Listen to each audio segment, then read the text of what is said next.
All right, we're live. Let's see. Last week we started off with a goblin grinning at us. Oh, have Oh, you started recording? yeah, I have. My apologies. Starting with the goblin grinning at us. Yes. Thorben shut the goblin and shut the door along with it. After which Thorben checked outside the door and got hit by a couple of arrows. On which Ariel threw a fireball from the wand that we have into the corridor, blowing up almost all of the goblins. After which we unlocked a trapdoor in the back of the room that we were in, and we used some rope and spider climb and other shenanigans to get down the hole beneath the trapdoor, with Lothar putting the chest that was next to the trapdoor on top of the trapdoor upon going into the trapdoor. We then made our way through a carved out caveway.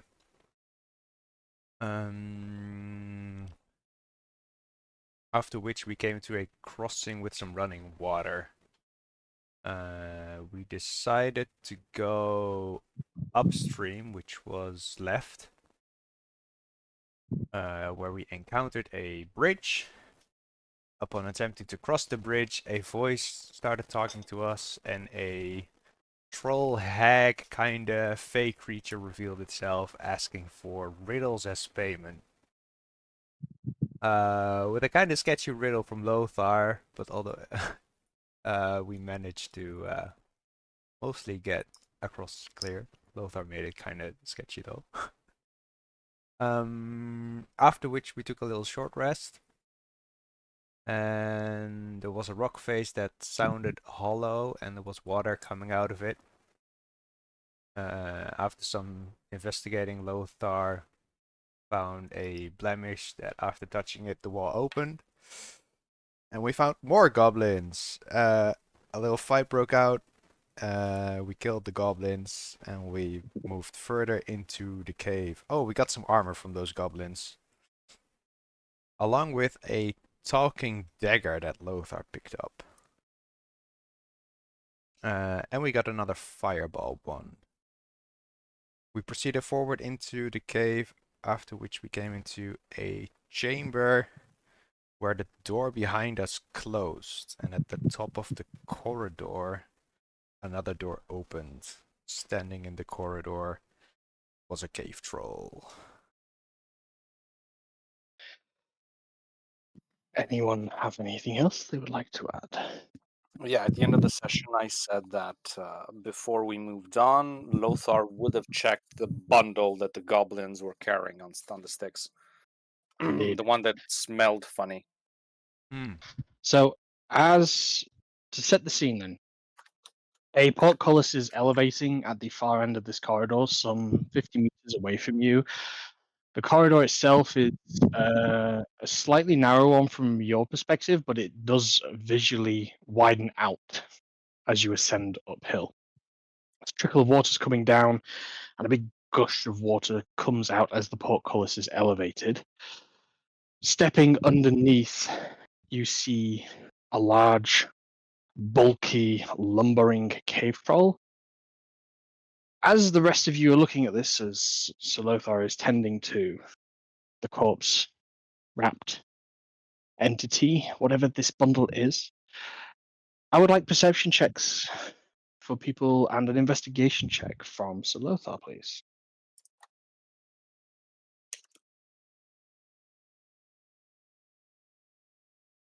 Tolbrin with a 20. 6 for Voldreth. 18 on investigation. Okay. A 9. A 9! Okay. I think, Torbran, what catches your eyes initially, it's a troll. You've seen trolls before. But this blindfold over its eyes, and it's got some very crude makeshift, almost like a helmet that's blocking where troll ears would be. And you can see as it steps under, its great hulking mass sort of towers up, but you can see there's something perched on top of it in some kind of like chair. A smaller, recognizable looking armored individual with a long, green, gnarly finger. It points in your direction as a set of reins are pulled and the troll turns and begins stomping down towards you. Not moving at great pace, just 1 foot in front of the other with each tug on this rope. Whilst that's happening, Salothar, carefully and gingerly with caution, you unwrap this package. Not sure what to look for. What do you think Salothar would be expecting here? As this was A corpse? carried by 3 or 4 individuals. Yeah, looking for You some kind of corpse.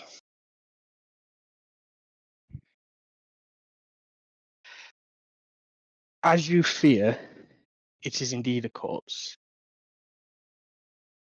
Unfortunately, as you immediately recognize, this is not just one corpse. This is an assortment of body parts. Human body parts. Just as a quick glance with the short time you have here, even though with an 18, you get various hands, 2 torsos, maybe 3 or 4 heads. Before at that point, I think the troll would probably immediately start taking your attention. Mhm.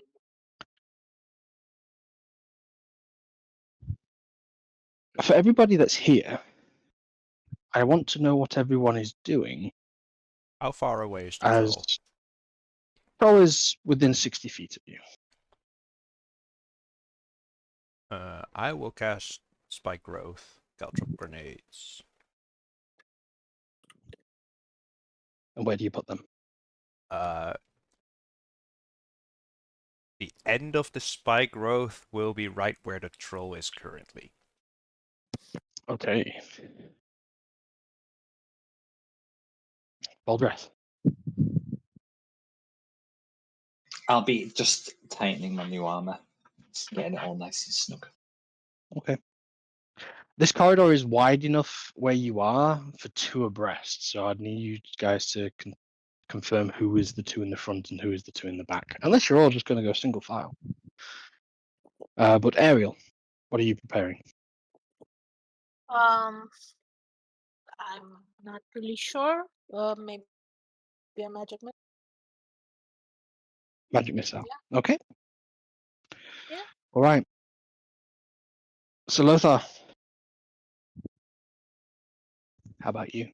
I would, as soon as I notice it, I would move to the front, ready my shield, and ready a dodge action. Okay. Anyone standing next to Salothar, or is everybody standing behind him? I would be Behind him. diagonally behind him, so yeah, like that. Where's the formation? Assuming the troll is left or below us. I'm a little worried that the creature on top of the troll is a caster. Potentially.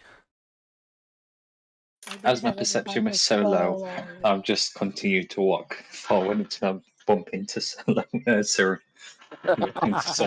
Okay. All right. I will then put Voldreth in the front with Salothar. Salothar, your sort of shield is at the very front before we Mm-hmm. I know how you would position. That's fine. Yes. So, shield in Stop front. moving! Thud, thud, thud. Oh God, hello! The heavy footfalls of water displacement with each step. No scream, no cry, but a little bell jingles. You hear that bell jingle just echoing down the corridor. Tolbrin, I would say with your 20, now that you've heard it, you can see at the top of this caster there's some kind of like crooked hat. And on the end of that is a little bell that's jingling. And with each footfall of the troll, another jingle, another jingle, another jingle. I would like you all to roll initiative, please.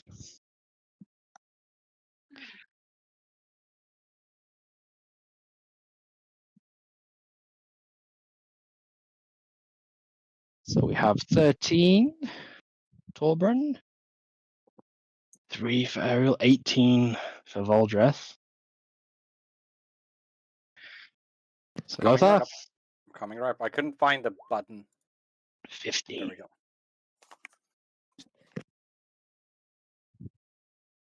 Okay. That's 18, 15, 13, 3. Top of the initiative order is actually the troll, or more specifically, the thing on its back. At 60 feet, he tugs on the reins with a sharp tug, and the troll stops. As you watch as the troll reaches behind it and protrudes out carrying a large boulder. Oh boy. In one arm, it begins to roll the boulder like a bowling ball down this small shafted tunnel that you are all within. Shit. I need the two in the front to make a dexterity saving throw, please. Aldreth and Salothar. I Nice. think you have Please an remember advantage. to You took the add. dodge. Yeah, so it's a 19 total. Please add 19. Please add 3. He has a net 20. No, please A add 3 natural anyway. 20. Wow. Yeah. So your combined score matters here. So that's a. Is your 14 with your +3? Or do I have to add that afterwards? So no, it's a 16 because I had advantage due to my being in dodge, and plus a 3, And then 3. Okay. and then the 3. Yes. So that's 19 and a 23. You guys watch as this bowling ball picks up steam. Water being displaced everywhere. A combination of the water actually helping to slow this boulder down, and Thalothar bracing. And to your surprise, Voldreth too. I would say, would you have your stick in front of you? Have you been walking with your walking stick, or are you just still in Always. your heavy plate? Always. As you sort of instinctively brace, putting the stick sort of a little bit forward, digging in, two things surprise you. The boulder impacts. You both take 10 points of bludgeoning damage. That was a quarter of the initial damage because of how well you rolled, and both of you succeeding to reduce it. This boulder careens into your shield, but you stand tall, and because you both passed so well, I'm going to say you're not even knocked back to any distance at all, because for a reminder for the players, you are only about 10 feet into this tunnel, and behind you is that sort of vertical cliff drop into the darkness, and it's a side wall path that you followed winding up the riverbed here.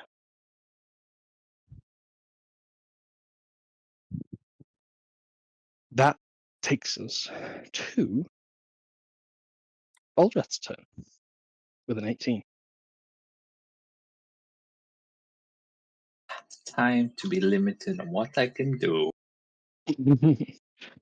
I'll say the boulder shatters on impact, and this sort of large boulders, creating rough terrain, so your movement will be halved over here. However, you can move through it, move around it. It's not impeding anything else.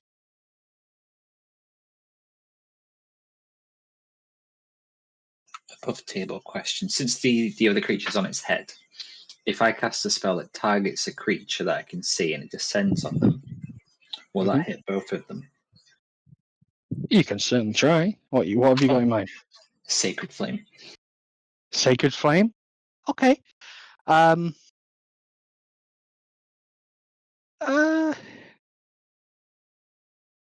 is it a save from the opposition? Yeah, a dex save.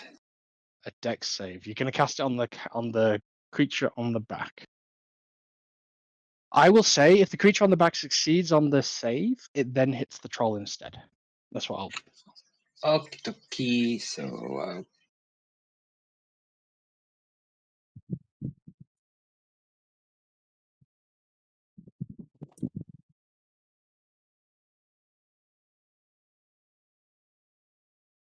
DC 12? DC 12 seems a yeah, little bit low. It is because the cleric level is higher than my warlock level at the moment. Oh, Okay. I see. So Git's gonna make his dex save. No fucking way. My apologies. I don't normally. My boss for the area just rolled a natural one on his first roll. So he's going to use his legendary resistance to succeed that. Which means the damage goes on to Slob, the troll. How much damage is it? 15. 15. Okay. And that counts as It's radiant. radiant. It will stop the healing. Okay, cool. Noted. All right. So Sacred Flame descends. This creature on back sort of swings from the very back of his from his what you realize now to be a vacant seat, and sort of dangles down one arm, holding on firmly though, as the troll gets a bit of a ring of crown of flame, quickly descending as it spats it out with its big thick palms, spreading, catching water as it does. Good first turn. Have you got anything else you wish to do? I'm going to take a couple of steps back. Okay. In this formation, you would probably have to get someone to let you out. It'd just be like a bit behind Serene. So just a bit behind. Okay. So Solothar is the sole person in front. I don't know if it's going to particularly matter, but it's just a case of tracking what Slob does next turn. So, speaking of Solothar, it's your turn as Voldreth Okay, steps I'm going to let behind the you. heavy artillery in behind me do their thing, and meanwhile, just shield up front, stay in dodge, be ready to react in case it gets close. You're not closing the gap? There's a spike growth in between. There is. There- Please go ahead and roll damage because he's triggered it by walking over it. Oh. How many feet did he walk through it? He moved 30 feet. I'll say all of that was through it. Oh. Okay, it is difficult terrain, so I don't know if that affects how far he could have walked. No, not for him. You're in Sure. difficult terrain because there's a shattered boulder. Yeah, around yeah, you. but spike growth is also Oh, difficult terrain. the spell. He's a large creature. Difficult terrain Sure, won't affect fair him enough. in this setting. 30 feet, so that will be 12d4. Let's go! Big numbers, big numbers, big numbers. 23 piercing damage. Oh. 23. I need to roll a d20. I will do these rolls open for you. So a d20 roll, 1d20, and at the start of his turn, because this would have happened as he walked in. Oh, it's actually the start of his turn. Doesn't matter. Damage sustained. Okay. 23 points added. All right. Next up, the dodge, the tank in position. Colbrin, we come to you. I have a question. If I use my subclass feature to attempt to make a creature move on a hit, if I do that on the creature on top, what would happen? You don't know. All right. Maybe he has to dismount. Maybe you can't dismount. All right. I will shoot the creature on top. Okay. He's clambering back up the arm, attempting to get back into his seat at this moment, but he's not there yet. Is he on the back? He is, but you have sight of him. Okay. 14 to hit. 14 does not hit. I will shoot again. 25 to hit. 25. Just know that completely hits. Go ahead and roll damage. Even with the partial cover of his large companion, that hits. 15 magical bludgeoning. And I will have him make a DC spell save DC. What is my spell save DC? Where can I see my spell save DC? I think it's 14. I just need to quickly check. You don't deal any bonus magic damage, do you? Your attacks have just become magical. Yes, it's just magical bludgeoning. Okay. Interesting thing to note, as the bullets land true, you've become accustomed now, having fired it several times, since you've had your little dwarven upgrade, your ammunition has been leaving that blue hue. Mm-hmm.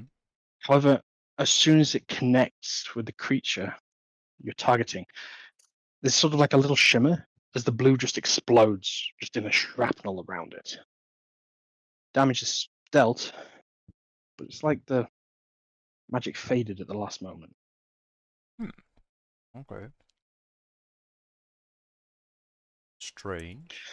I'm just gonna Any put movement? Any retreating? I'm just putting this. Okay, so my spell save DC is 14, so he needs to make a DC 14 strength save, and if he Okay. fails, he stumbles up to 15 feet horizontal in the direction of my choice, which would be backwards. Okay. 8. Oh, gonna use a second legendary resistance to succeed. Okay. Fair enough. As it connects, you watch as sort of the big secondary hand that's putting out the fire on its head just catches, absolute coincidence, just catches the rider as he's been shot. He's from free fall, and the large troll just catches him, readjusts him, and put him back in his seat.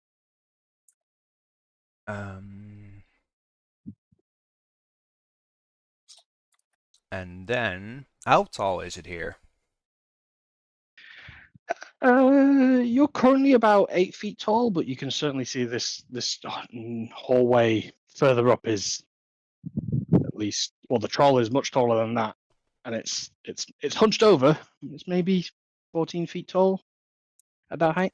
Okay, not really Where the worth troll using all the currently is. bullets.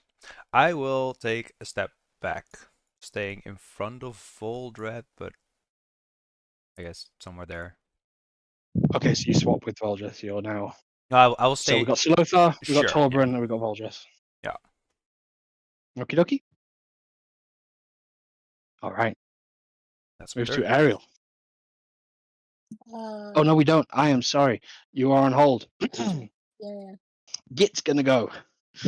Git is going to. You now see. You catch a slight shimmer as he's holding like a gnarled finger out, and that finger is pointing just in the general direction of the party. He needs to make a cast, and that's a success.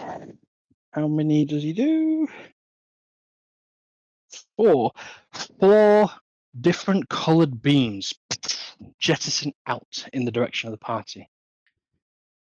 I can't remember which save this is.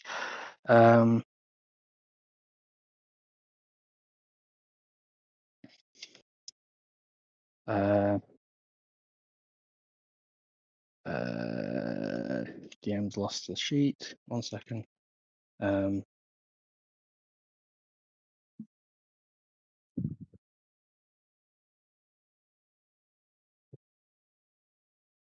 There it is.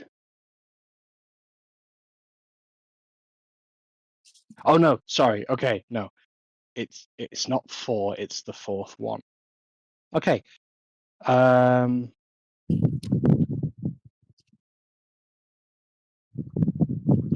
So it's a dexterity saving throw that all of you need to make. The DC is 15. And it's a green beam that comes in your direction.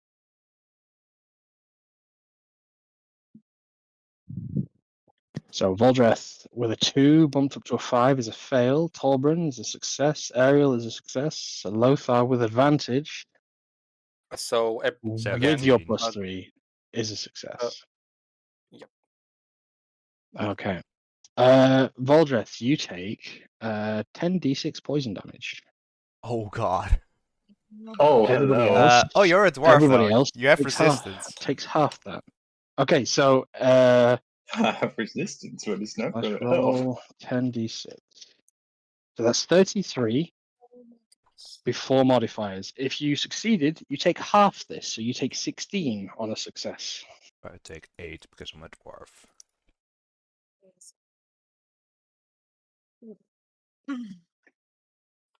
So because the poison resistance, is it rounded up? Or down? I always knock off a point and then half it.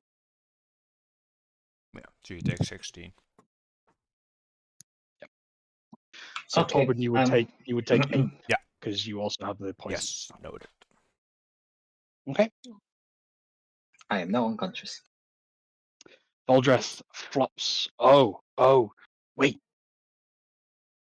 You go unconscious. He gets the thing triggered. Okay. All right, that's 1 mark there. Cool. All right. There's this little maniacal, noticeable now goblin cackle. That he's got a great big grin on his face, watching Voldreth hit the floor. Now, Ariel, it's your turn. I'm gonna head over to Voldred and I'm gonna heal him with a 3rd level spell slot.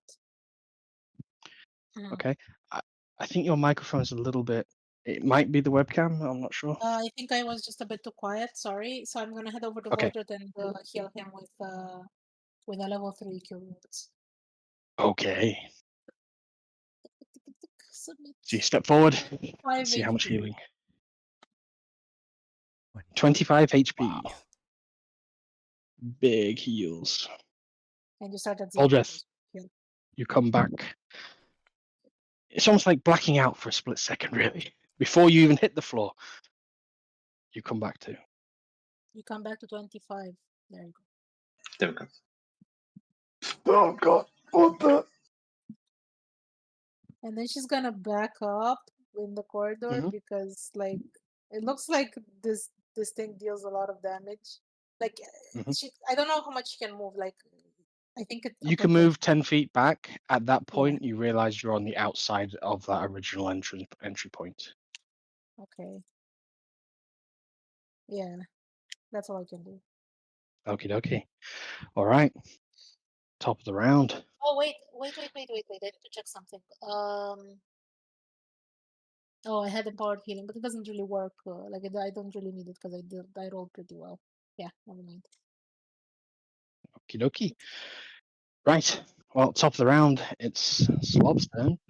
Slob, getting his instructions, is going to charge into the first person, which is Salothar. And he's going to make. Okay. 1, 2, 3, 4 attacks on you. Just before you roll them, it says with Disciple of Life that the creature regains additional hit points equal to 2 plus the spell level. 3 is already added, but because I up slotted it, it's 2 extra hit points. So it will be at 27 now. Sorry. 27 hit points. It might matter. Like we never know. It very much might matter indeed. Yeah, Before he so- reaches Lothar, there's 10 more feet of There's spike 30 more rope. feet. Yeah, but it's a 20-foot cube, so it's a 40-foot length, and he already passed through So 30. you've run out of it. Okay, yeah, sure. So Go ahead and roll that damage. is 4d4 remaining. So that will be 8 additional piercing damage. 8 additional piercing. Okay. You're watching as like black blood is gushing out of the feet of this creature. And at this point, as it's got up close and personal to you, you can see this thing is pretty much unarmored, and the only thing around it is this weird headgear and this harness that you can see is now wrapped around like leather straps and a bit of a wooden frame around its upper torso. Here come the 4 attacks. I'm just going to roll 4 d20s. A natural 1. Okay. Disadvantage on all of them though, because I'm in Then dodge. there we go. So natural 1 on the first. A 12 takes it to a 22. That one hits. Okay, that's 1 hit, and I'll do 4 d20s again. And we've got a 23, and we have a 26. Oh, it's disadvantage. No, I've gone the wrong way. It's a 21. Does 21 hit? Nope. Okay, 21 misses, 21 misses, 12 misses. So all attacks miss. Wow. Okay. Wow. Natural 1. Really going in clutch there. Okay. So you guys watch as this troll barrels into you, catches its head as the shrinking of this corridor. This troll seems to have no depth perception or just at least environmental awareness, clanks its head, goes careening into it, punching the upper of the ceiling instead of Salothar. You just watch as large fist marks go into the ceiling itself, as its blinkers prevent it from seeing anything. That's all of his attacks. That's a bit of a shame for me. However, Voldreth, you're up.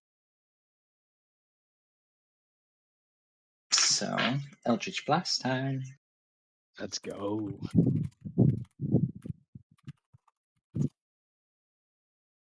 Oh.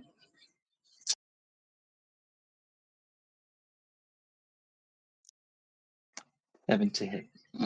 7 does not hit, I'm afraid. Anything else? Do no. That's it. I got no spell slots. Alright. I got nothing. I Okay. Don't you have 2 beams with Eldritch Blast though? I do, but I thought I rolled it together. Both rolled a 7 anyway, so both missed. Ah, okay. yeah, So because normally you can split the targets, so you would roll individually. You can split the targets. Yeah, actually, you would roll for each beam. Yeah. I mean, if you want, I'll let you do a secondary roll if you're not saying that that was your intent with the roll, because obviously roll 20 just provides you with the advantage by Yeah, default. true. That's fine. So make your second attack roll. Ooh. Who are you targeting at this? The troll. The troll. 15. 15 hits.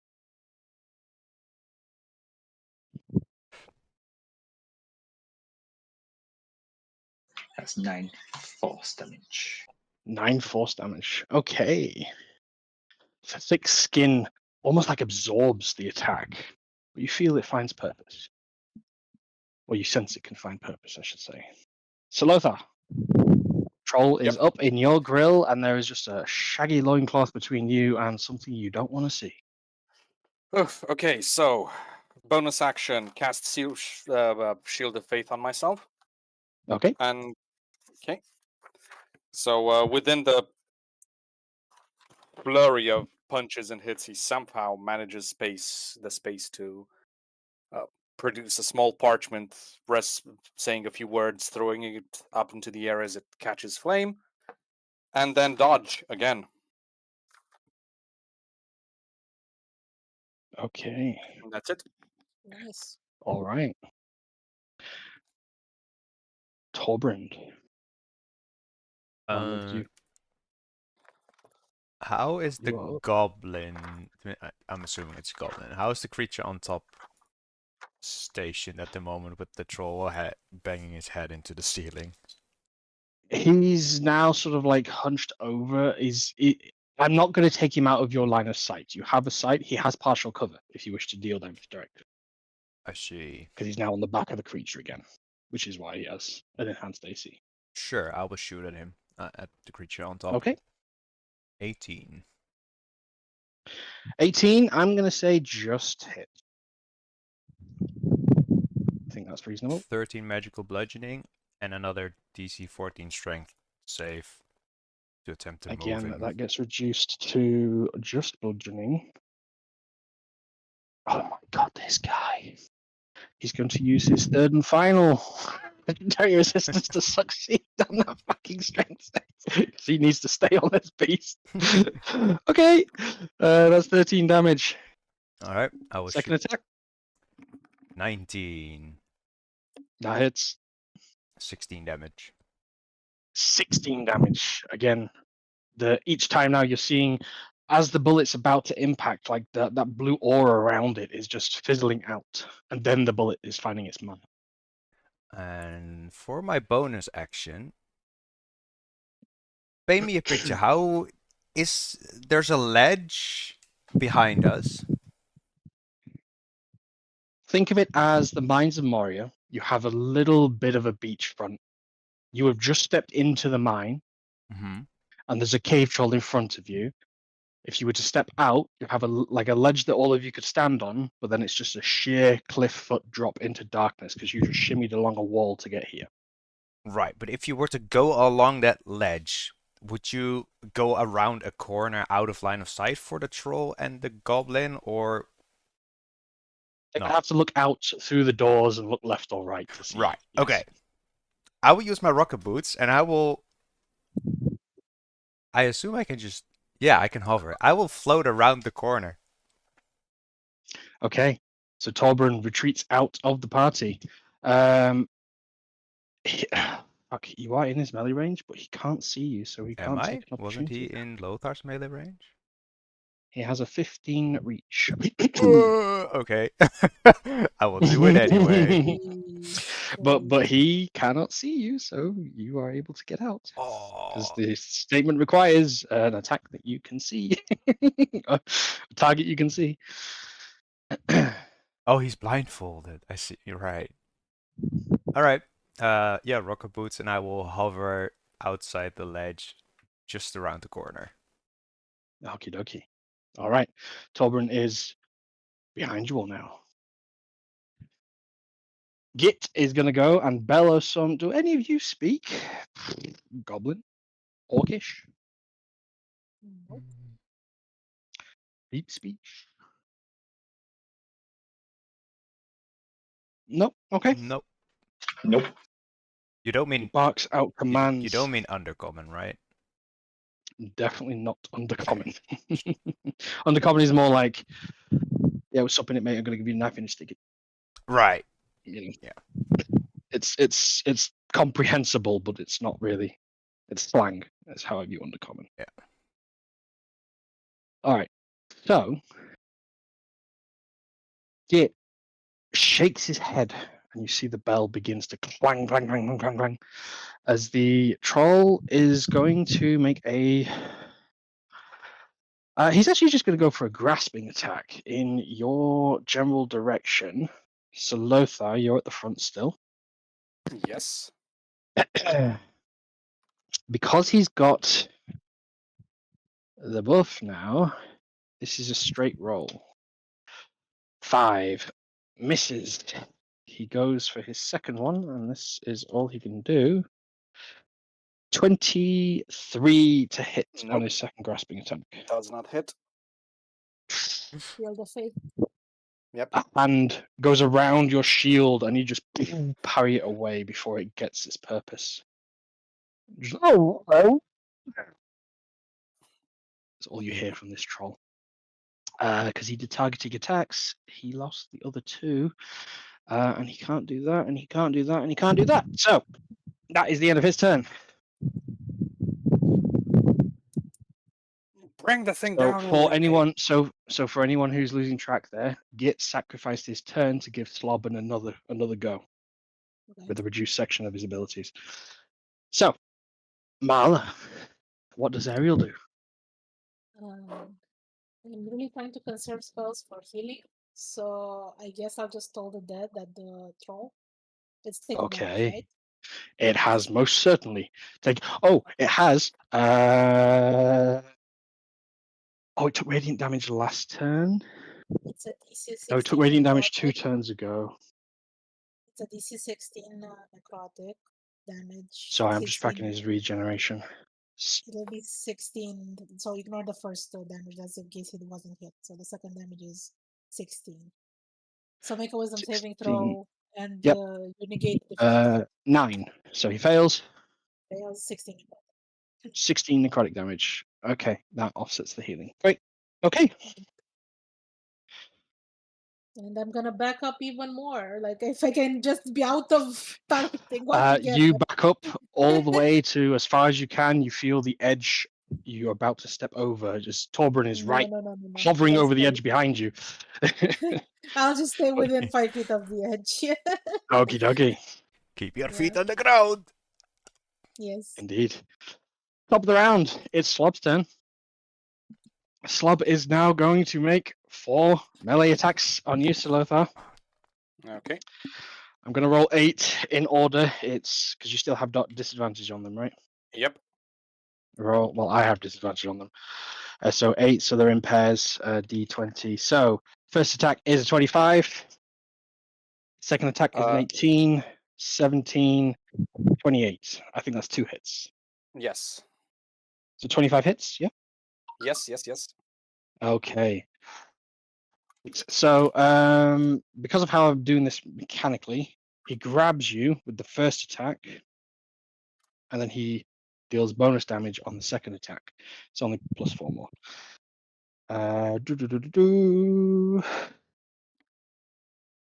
That is so low. This is so low damage. I'm not even Because you're rolling. poorly. So the minimum damage he can do with each attack is 5, and I just did a 6 and a 7, and he gets Aw. bonus 4, so that becomes a 6 and an 11. So 6 and 11 is 17 bludgeoning total. Salotha. Yeah, okay. I'm still down to 13. Yikes. Let me roll my. The concentration is a straight die, or do I add my? Do I add any bonuses to it? It's just a Constitution saving throw. Yep. Constitution saving throw. So yeah. you get your Oh. aura bonus. Okay. So it's a. So he maintains it. The individually, it's just one saved against a 10 value, and the second save is against an 11 value. Yes. Actually, no, it's just 2 10s. 2 10s. That's all you have to do Thanks. because it's half, Okay. but Yeah. never lower than 10. Yeah. So you succeed on both. So you maintain your aura.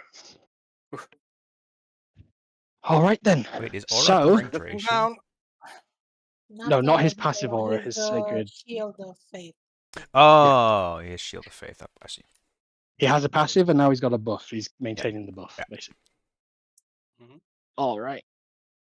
Next up is Voldreth. I will say, with how everybody's positioned now, Voldreth, you have now got like sort of side-on shot at this lumbering troll in front of you, and you have direct sight of its back should you wish to make use of that.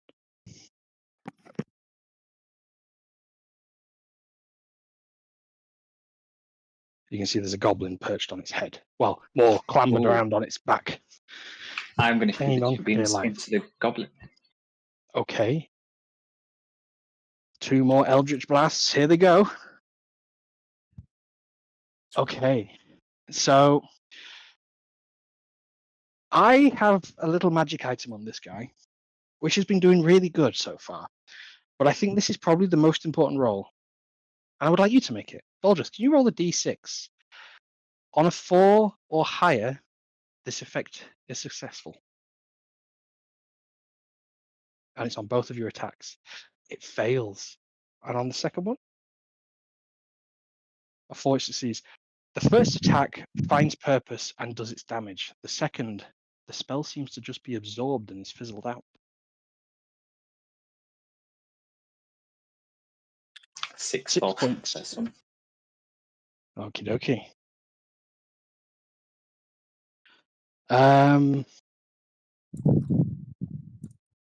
The goblin is actually looking like it is very bloodied actually at this point. Fucking Torbrun. You can just see like there's just bullet holes scattered through this thing's clothing and loose garments, and there's just like blood coming down, which it seems to be not paying that much attention to at the You're moment. messing with a dwarf with a hand cannon. Good hits. Anything you wish to do, Voldreth? Anything else? Nah, I'll stay where I am. Okie dokie. So Lothar. Hello there. Same thing. Dodge. Holding you in touch. Okie dokie. What else am I Moving supposed on. to Strike truce, strike Uh-huh, truce. uh-huh. It's your choice. You can see this creature that's hanging on as it's sort of like on the left and the right, and as the troll is swinging heavily, it's turning its whole torso. So you are getting sight of this goblin. If you want to make a strike on it, you can with disadvantage, or you can just do your dodge. It's up to you. Dodge. Okay, that's fine. So Torbrun, Six. you at your distance do not have a clear shot on this creature. It will be at disadvantage if you wish to make the strike. On the goblin, you mean? If you want to go for the goblin, it is now otherwise a straight shot on the troll.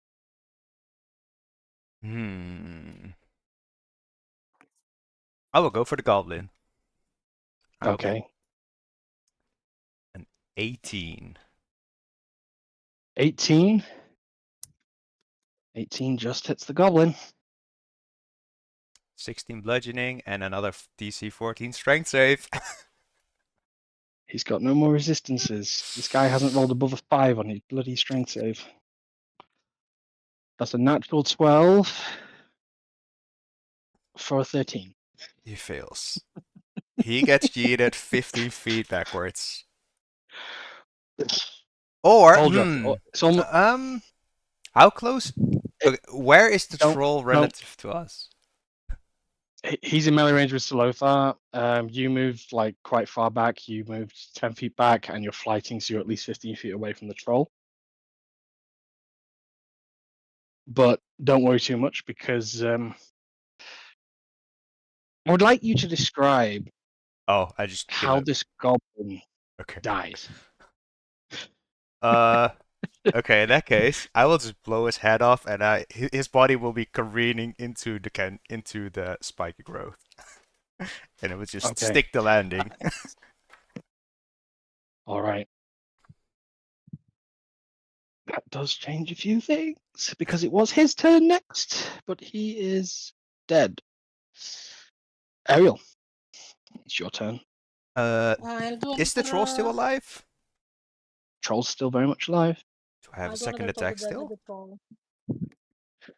You can if you want, and you can do your Toll the Dead on the troll as well if you want, Ariel. Oh, that's a net 20.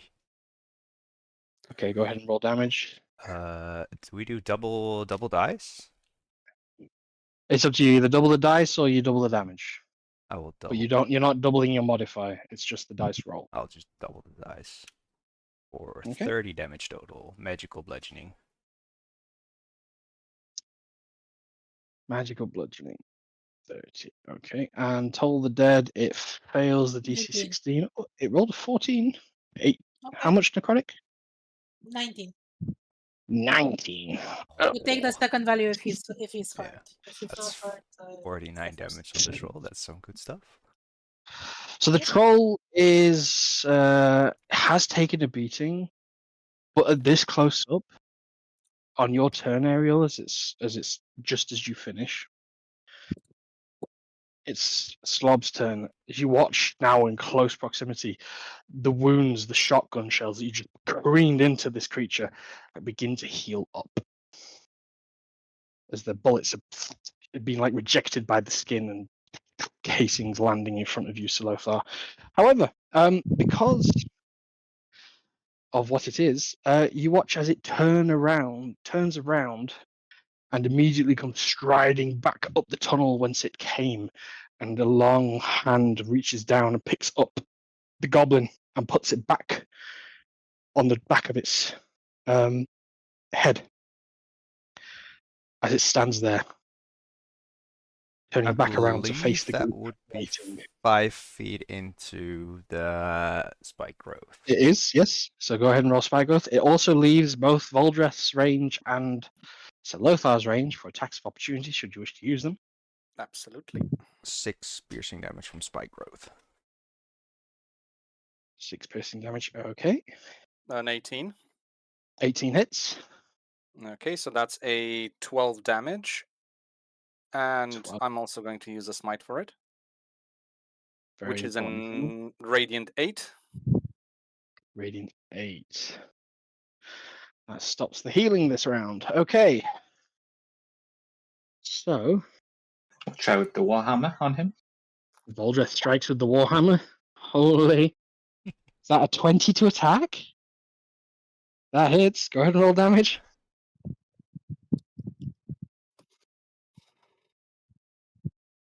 9 bludgeoning. Yeah. Okay. As the hammer finds true, square on the arse of this creature, as the smite also burns into the back. Creature walks away, picks up its companion, mounts it back in the seat, and then stands there guarding the tunnel. Voldreth, it's now your turn.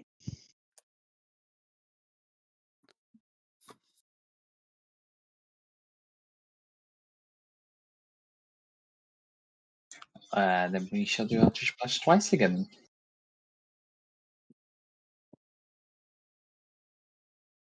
And that one, the first one. Okay, natural one misses. 18 hits. Go ahead and roll damage.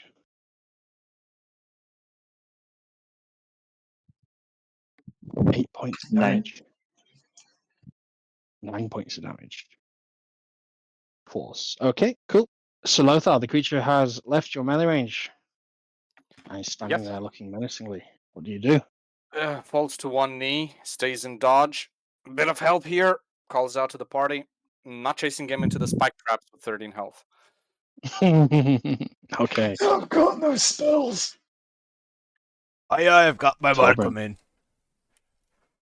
Torben, Oh, it's you're right. up. I see. I will get back down on the ground, I guess, and I will just shoot the troll for a 17. 17 hits. His AC is 15, FYI. Okay.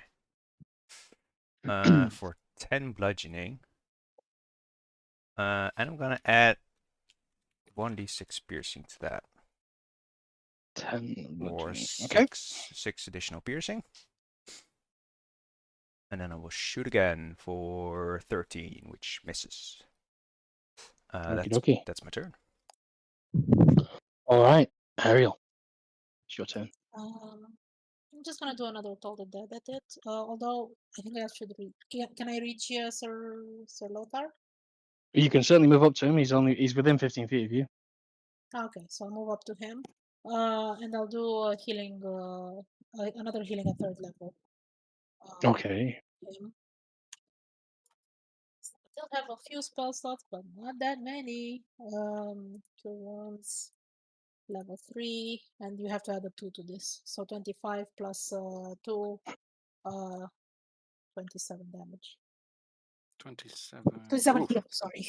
Not damage. I got it. Yeah. So there you go. So 40. And then I'll use my 15 feet to get back in the other location. And you go back to where you were. Okay. Yeah, All right. basically.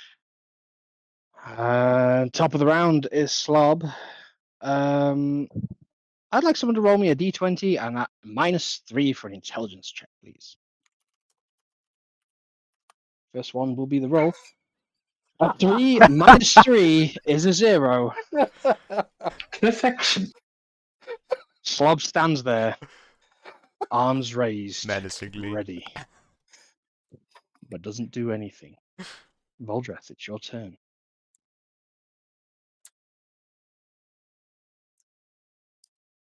Same again.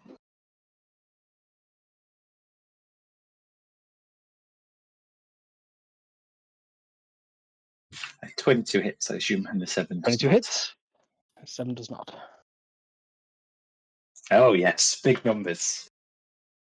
Oh, I need to do some healing. This might important. Oh, 1 damage. Okay, sorry, I got your turn.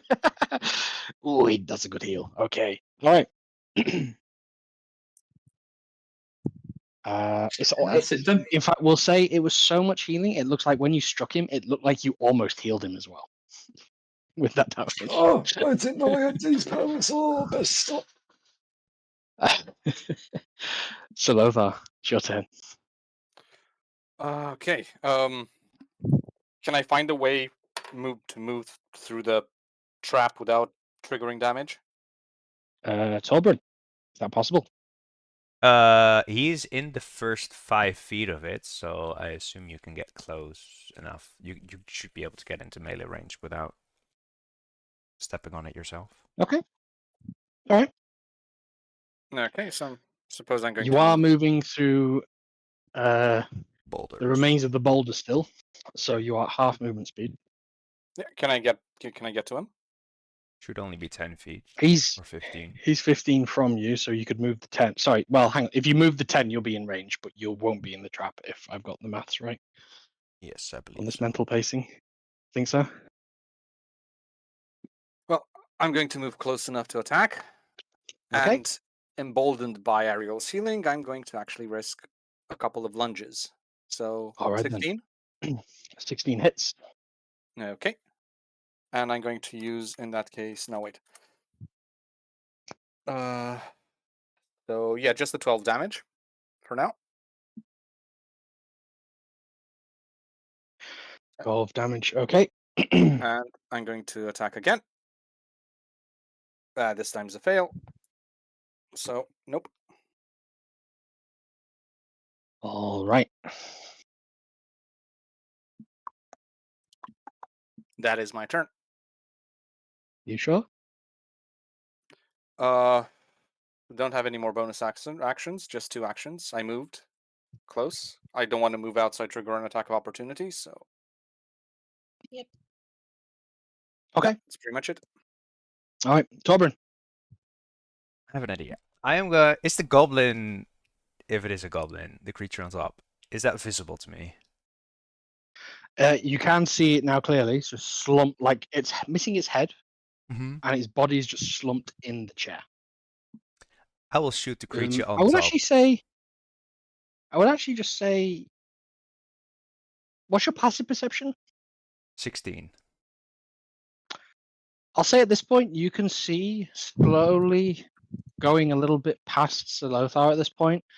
There's the head rolling with the helmet on, and you can just see it's not making any noise because it's caught in the water, but just very slowly floating down is this helmet with the head in it and the bell. Ling-a-ling.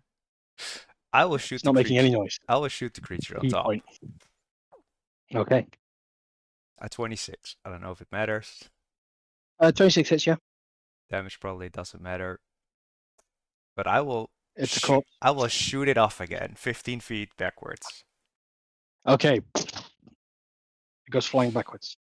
and then I will shoot the troll for 25, which I Okay. believe hits for 14 damage. 14 damage on the troll. That's my Let's turn. go. All right. The corpse's turn is it's a corpse. Ariel, you're up. I do that. It seems to be working pretty well. 24 necrotic. That's max damage. If you have Natural advantage. 20. Sorry. Oh, He's so sad. Oh well. Oh no, the troll. He thought good. He had a good idea. Yeah. He saved. Is that any He's damage on wise. top of the dead then? No, none. With Oh, I mean, it's with still an advantage. 18, but it's a natural 20. No, it's humanity. It's Troll fine. wise. Oh. him. Well, you're all very happy that that was the natural 20. Let's put it that way. Yeah. Yep, we are. Okay, sorry about that, Mala. Rip That's all 24 good. damage Don't though. worry. It's fine. All right, well, after doing so well, he's going to make his heals. Fairly average. Okay, a little bit below average. He doesn't respond to the corpse going flying behind him. Seems to not even notice it. Okay. But he still stands there. Somebody else that's not Salothar, roll a d20 and -3. I'll do it. 1d20 minus 3. A 3.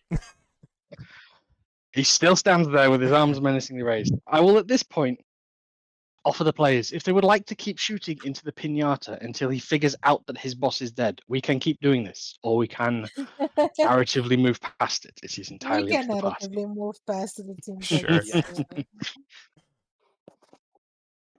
So this creature does heal 6d6 plus 6 at the start of its round, unless it's taken fire or radiant damage in the previous round. So it will take some time. But the rate you're going, I reckon he has about 3 or 4 turns left in net damage, unless any of you have fire I or have radiant. Yep. The only relevance of the time is how long the encounter continues to go for. Nothing much else, because actually, so if we go for, it would be 4 turns. 3 if you were. How many spells of radiant have you got? It's a cantrip, so I can just use it over and over and over and over again. Over and over again. Okay, so I will give that 2 turns. So, Marla, roll me a d20 -3. Sure. The second.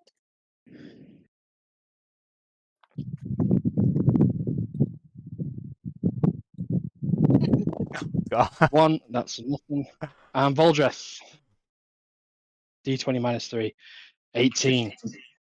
15. Okay. I will probably say at this point, as you are collectively as a party nailing damage into this creature, it is getting that sense of fight or flight. And it finally reaches above its head. And if you could see like a concerned look, a universally recognized across all species look of worry and scared, a cornered creature, before it considers itself and it realizes it's just going to come and barrel its way back up the tunnel it came down.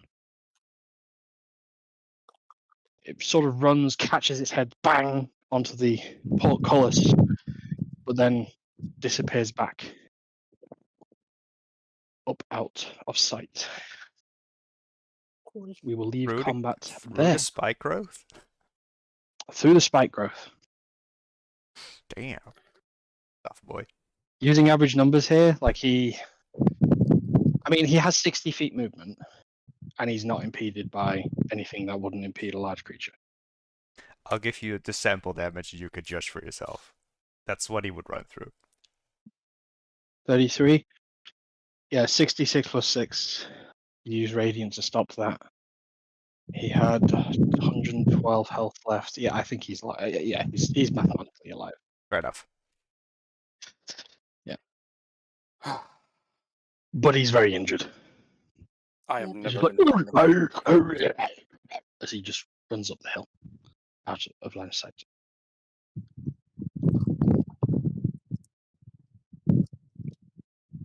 What are you saying, Tolokar? Oh. I was never fond of fighting trolls.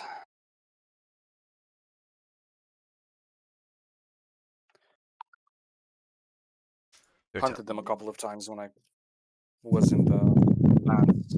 We'd have to set swords flamed, cut them down. They're tough sons of Fire bitches. isn't fire and flammable oil isn't that good for a blade. Oh. We're So- catching your fan, Marla. Oh, sorry. I'll make it a bit less strong. I think it's fine usually if it picks up your voice, but if it's not getting anything else, it'll just Yeah. it'll go to town. Sorry about that. Is it better now? We'll let you know in a moment. Okay.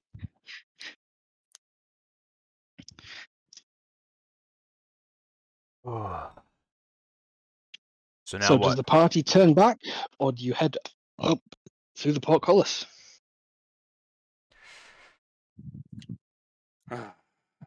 Do we turn back, make camp, get some rest? We're spent. I think we need rest. I agree. Oh, I had a little mouth drop Torbjorn, can you fight. I'm find us a sorry place about where we that. can actually rest and set up some meaningful watches? I will pick up that helmet with the head inside, and I will take off the little Okay. bell. Well, the bell's attached to the helmet, and you can't see an easy way of simply Oh, I pulling it off see. without just destroying it or damaging it beyond repair. I'll bring the helmet.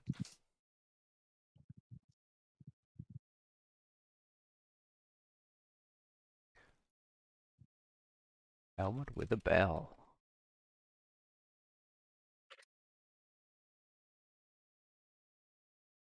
I wonder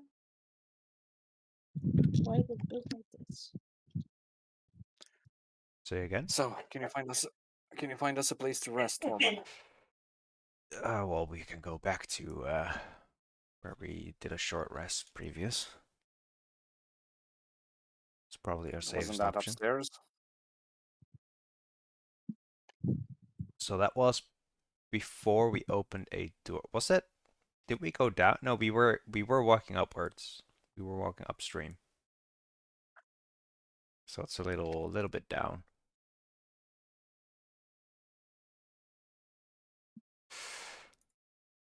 Though we can take a quick peek up there where the troll ran to. See what's up there. Want to scout ahead? Yeah. Stay right here. I'll be back. Stay out of any sort of engagement. Yeah. Yeah, don't take any risk. Let's have a look. I will sneak my way up to up to the portcullis. Okay. Make a stealth roll, please. A stealth roll. 21.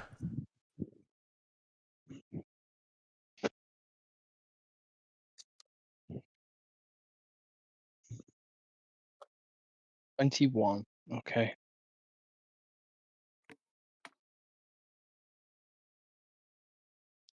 So, as you make your way up, you see the portcullises blocking this tunnel. But the portcullis itself is lodged high up into the ceiling. And you can see this has been a long used, well-worn mechanism, but it's got some more recent looking ropes in the system. As you can see, there's a handle on the wall where the rope system's currently tied back behind, and a lever appropriately in what you presume to be probably the open state. But after you sort of pay attention to the mechanism and step through, you find yourself in a large open chamber.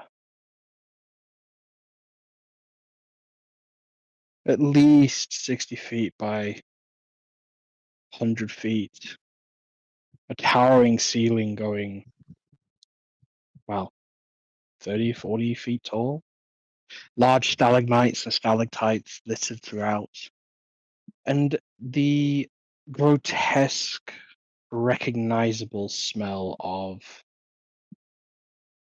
gobbling and dung fill your nostrils.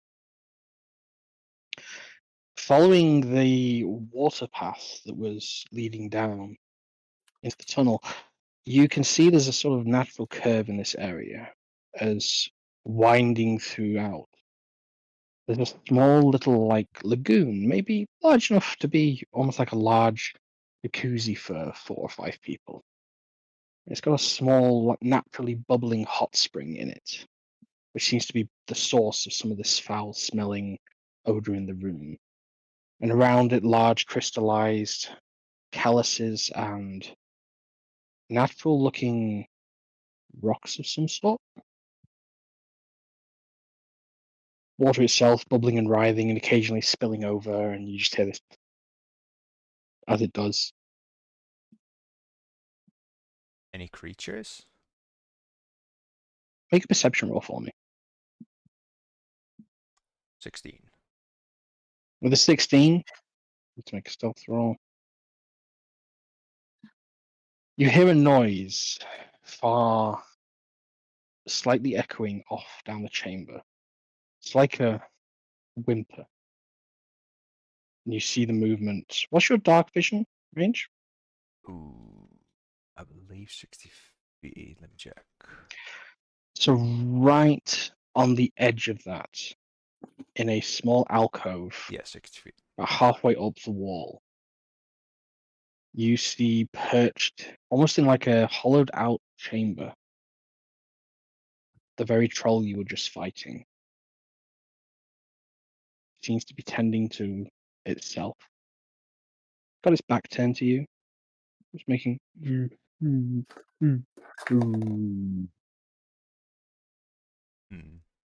And with a 16, you would also see this has been sort of like a makeshift room of sorts, or perhaps even a lair. There's tables, broken chairs, there's items that don't belong here. Aside, several mine carts, pickaxes, a box which you recognize a symbol that's got explosives on, seemingly sealed, several of the same opened. This seems to be where whatever was in this mine, everything seems to have been collated to this chamber. and to the side you can see past the pool there's a winding passageway heading up. It's about at that moment you would hear a familiar noise as descending out of the darkness in the direction of that winding chamber is just this clattering mash of teeth and mass of flesh that slowly protrudes into the room. As the cleaner, or one of the two cleaners, makes its way into this area. What do you do?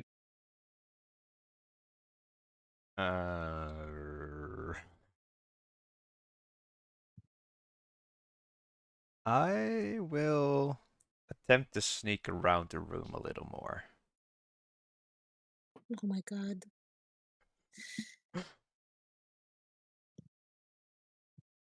Is there, Okay. aside from the winding chamber, is there any other exits or doorways? I need you to make either a perception or an investigation roll, but I need you to make a stealth roll before any of that happens. At 8. And you begin to look around. Make your investigation or perception roll. It depends if you're going to start rifling through things or if you're just looking I'm around just looking further. around. 12. Okay, 12. With a 12, you sort of make your way further in. You watch the path of the cleaner as it goes up to the pool, and you watch as it almost grotesquely vomits and expels large matter chunks, and you watch as bits of corpses are thrown into that hot tub, natural hot tub, Gross. before it turns around and then heads back out of the chamber. After watching such a weird sight, you begin to sort of just look about and find a small collection of chests. A area with a large wooden chair that's been crafted into almost like a bit of a makeshift throne. A throne is a grand word for such a rudimentary sight before you. More like a stool with lots of things stuck onto it that's been raised up on top of a box. In the center of this large sort of like pile of looks like shining ore, a few gold coins, and then you see multiple sets of armor scattered in kit form. Breastplates, leg guards, sabatons, greaves, handguards, cloaks, weaponry all lined up in this almost like not neat and tidy way, but at least in a way that it would it would exude, wealth. That was what the intent was with this layout. And then it dawns on you, you haven't heard the calm whimpers for a moment. Is he still in his little chamber? You look over with the 12, and he's not in his chamber.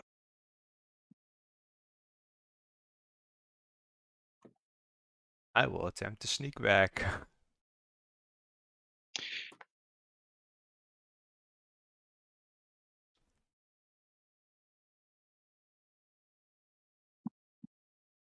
The first thing you feel as a piercing, warm sensation goes through your skin at the back of your head. It's like it's a calm, warming feel. It's welcoming for the immense flow of pain. You take 12 points of piercing damage and 2 points of bludgeoning damage. 2. Okay. And you hear a whisper in your head.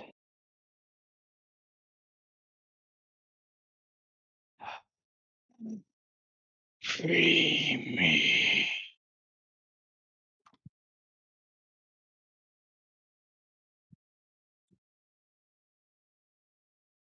me?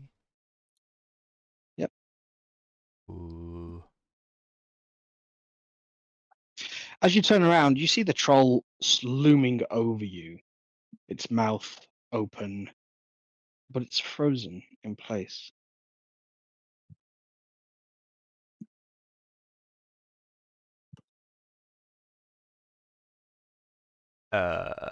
Sort of starstruck. I'll just sort of shake my head a little and like, for you. It's soft spoken. Ow.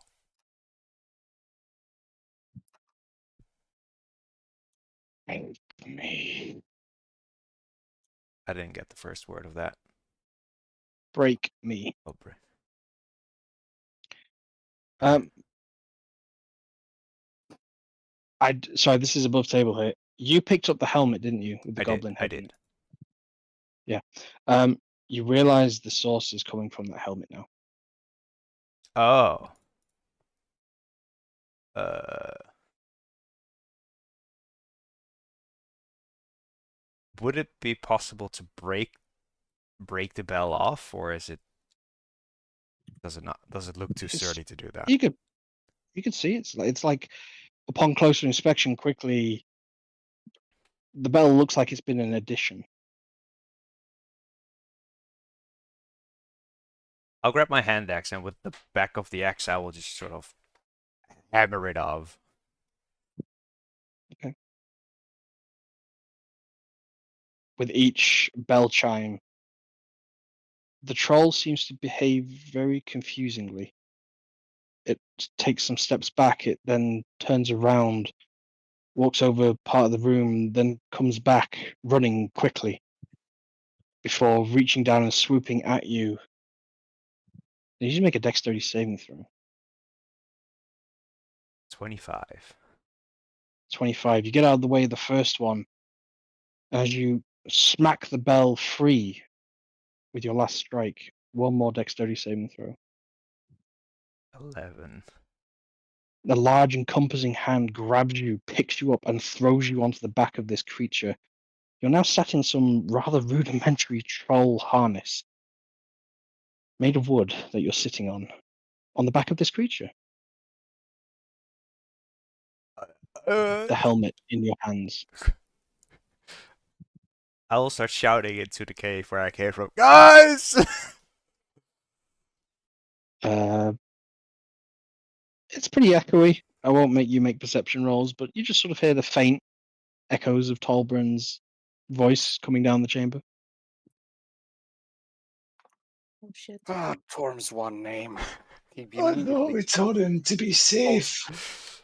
he immediately pulls the sword and rushes.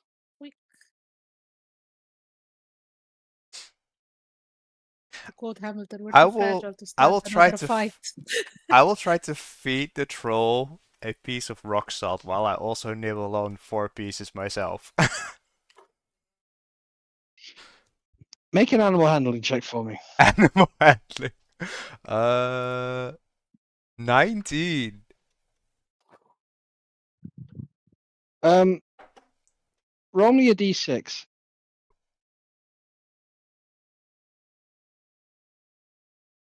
A 1. You take 1 point of bludgeoning damage as his gums and jaw bite down onto your hand as you're feeding him. Just the rock salt, you dummy. Nearly taking your fingers. If you'd rolled a little better, perhaps he might have.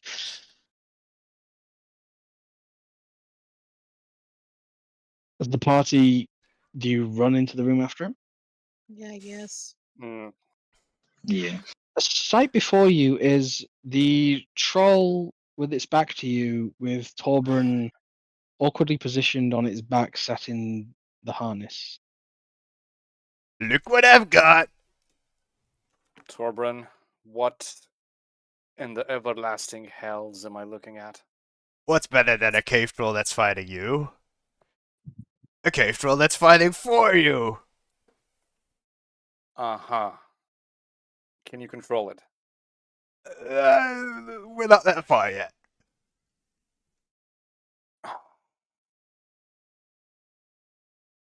I will sort of Oh, great. I will sort of jingle the bell Give it a Okay. light jingle. A light jingle. Well, for now, I need you to roll a d4. 2. Okay. He slowly walks in the direction he's facing, which is away from the party, into the cave. I see. I will jingle again. Okay, another d4. A 3. He makes a sharp left turn. Torben, do you have any idea what you're doing? He's responding to the bell. Yeah, but do you have any idea how? Yes. After turning, you've now sort of turned in a 180, and now he's walking towards the party. I'll start jingle it really loudly. Ling, ling, ling, ling, ling, ling, ling. Okay. With that, he starts a charge. Oh, I will give Uh, after that I will give a single clean jingle. Bing.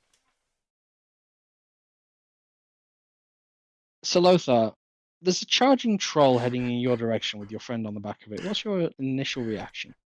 Is there anybody else near me? You've got your party. I'm saying you're all loosely scattered within sort of like 15 feet of each other. Shield up front, getting ready to charge out of the way. Roll me one animal handling check, Torben. Oh, 15. Wow. Okay.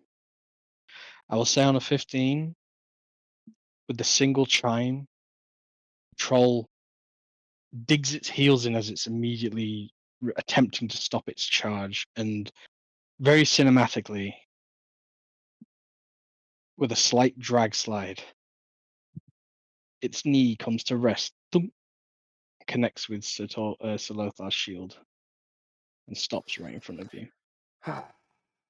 See? Perfectly under control. As you listen, you just hear the heavy breathing, and a large just ball of slobber just lands on your armor, Salothar. Great. I assume. Dwarven troll cavalry. Congratulations, Torbran. Now, if we can figure out an idea, a way of actually getting this thing out of here, Well, it's and then the helmet with the bell was troll- whispering to me something like "free me," so I broke the bell off, but it didn't really seem to do much. Maybe. Speaking of which, it's been another minute at this point. You take another 5 points of piercing damage and 1 point of bludgeoning damage Oh, Oh my god. as another message comes through. Free me now. Oh. from the bell? Nope, from the helmet. Oh. The helmet is on the ground. I presumed it was on your person whilst you were doing all this. Sure. It was until I broke the bell off, I guess, but sure, that's okay. I thought you had like both in your hand. That's what I Yeah, was picturing. Sorry. that's okay. Okay, you drop the helmet now. I will jump off the troll and I will, almost out of anger, I will start hammering on the helmet. Okay. And No one else is hearing this. Torbjorn is now suddenly dismounted and going to town with a hand axe on this helmet. Stop talking!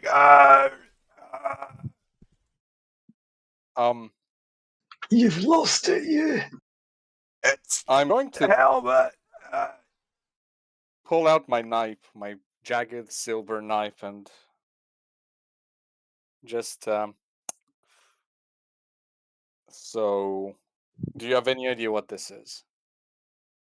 Are you talking to Torbran? No, the knife. It's the knife. I'm Oh, you're talking talking to to the the knife, I see.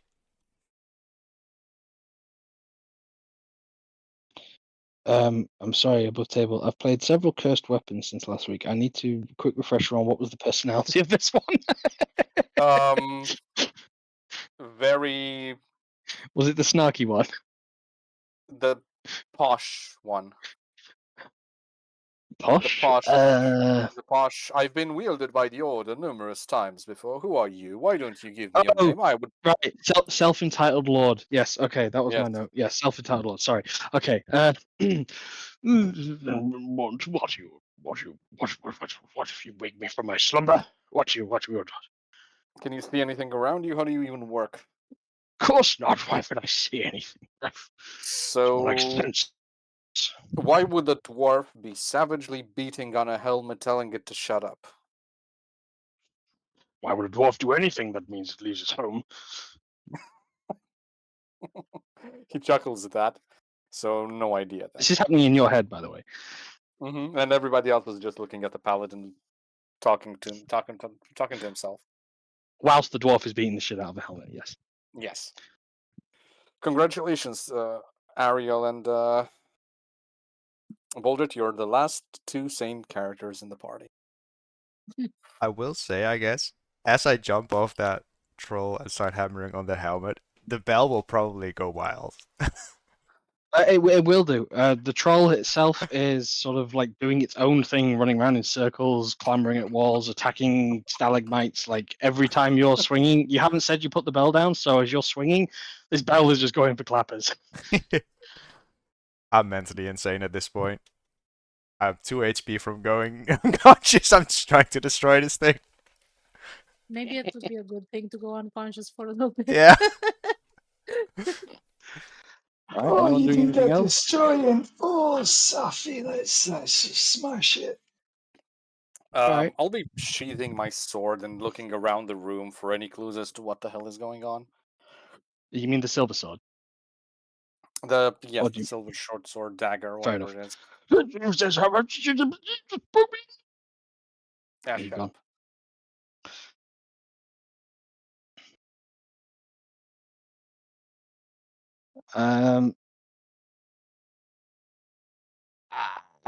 We're right on the close of whether.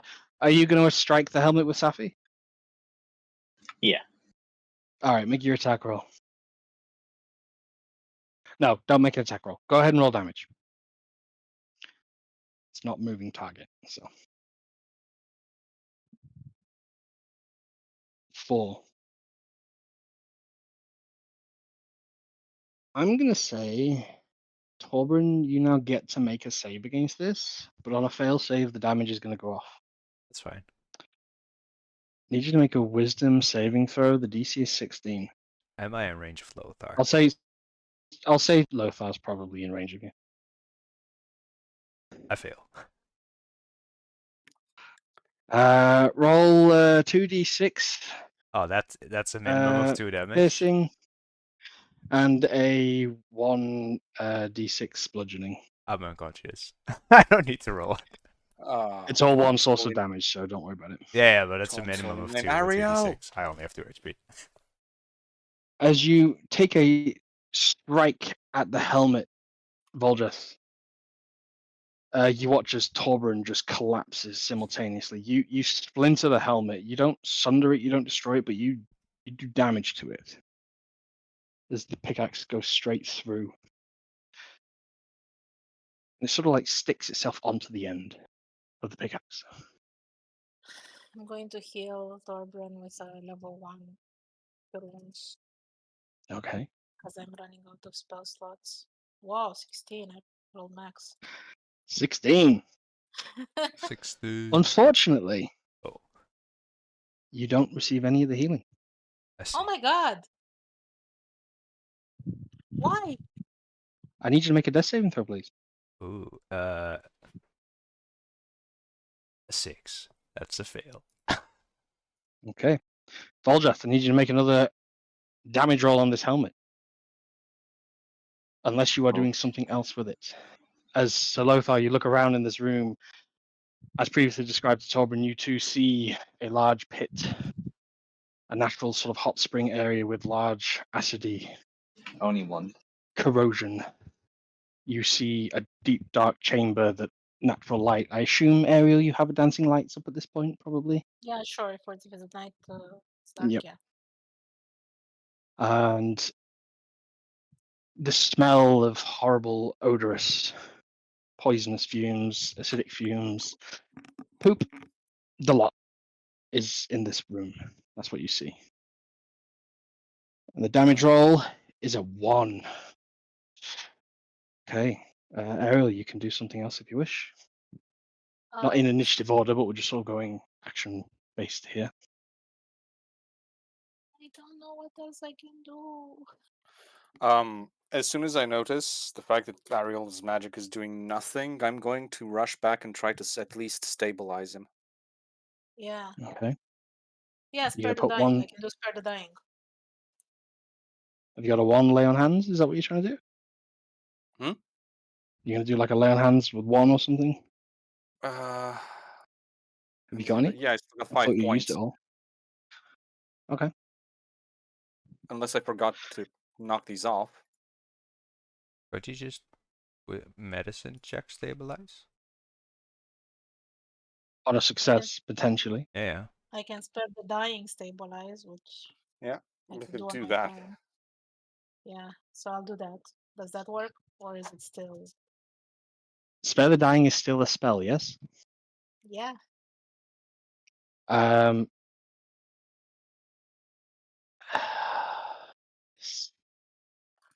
I'll be lenient here because I've not fully like explained this, and I haven't actually I know depicted how what's far away going this on. helmet is from you.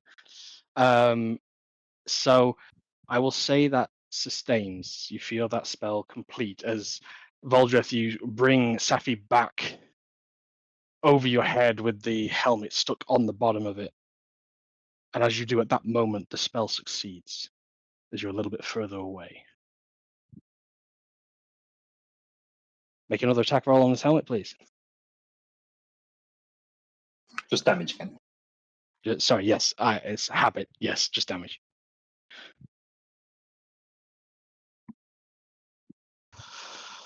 Okay. That is, if I'm not mistaken, is that 9 points total? So is that 8 points total so far? Yes. Yes.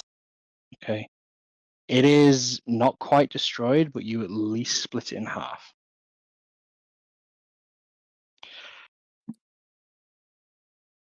Torbrun, you do not need to make a death saving throw at this point. I'm good. But you're still unconscious. And with one more strike, Voldreth, unless you roll a 1.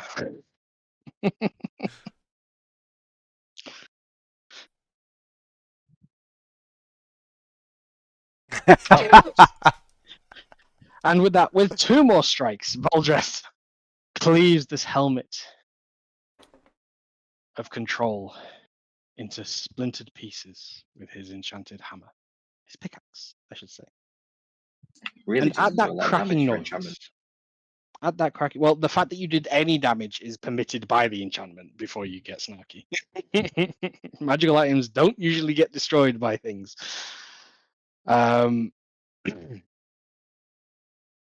Two things happen at this moment.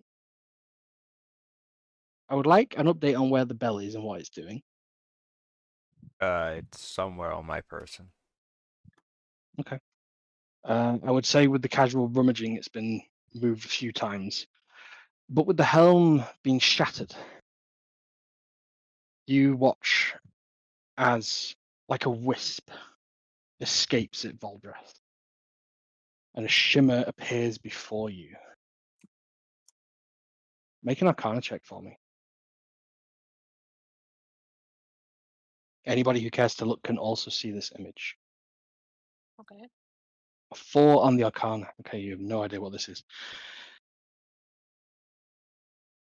The image motions, and a feeling fills you, Voldreth.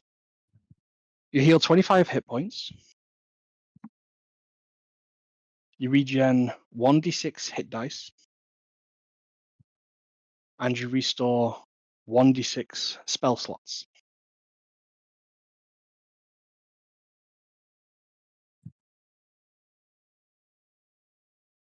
Okay. You currently have a temporary blessing of an ancient. Just make a note of that.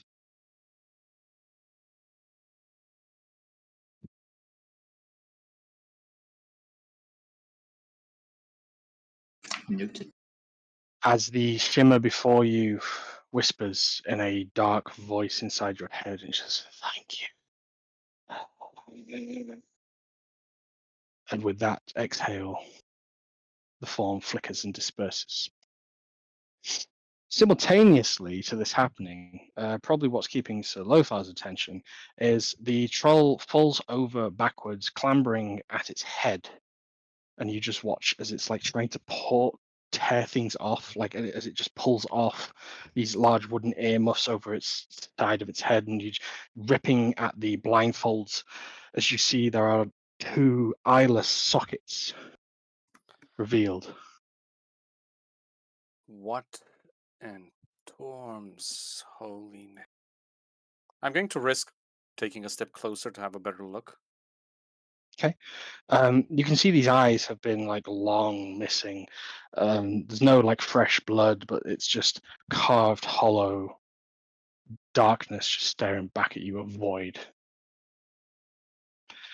Before the troll, as the voice disperses, instantly goes rigid and falls backwards, half landing in that hot pool as Oof. a large splash as parts of the water overflow. Do you jump out the way? Do you want to make a dex Yeah, check? obviously. All right, I'll say you've been cautious, so give you advantage on a dex save. Okay, coming right up.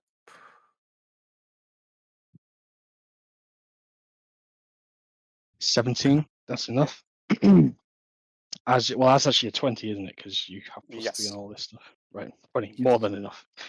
You watch as just acid, well, what looks like water, but just floods out and immediately goes down into this crater and flood tunnel below, which you realize feeds down into that water stream that goes down the portcullis.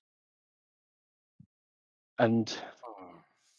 within moments, the head of this troll that fell and landed in this pool, to the horrendous, toxic, odorous smell, is liquefied and vaporized before you. As the rest of the body that doesn't quite make it in slumps down before it. Ugh.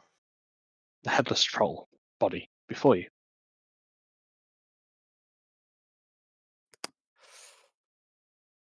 Hmm.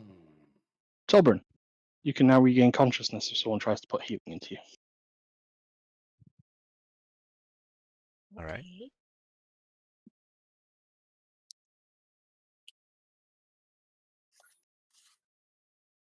What did we just watch? I'm not sure. I will put Cure Wounds into him at 3rd level. Cool. Okay. Tolbrin, you regain consciousness. With 18? 18. 18 HP.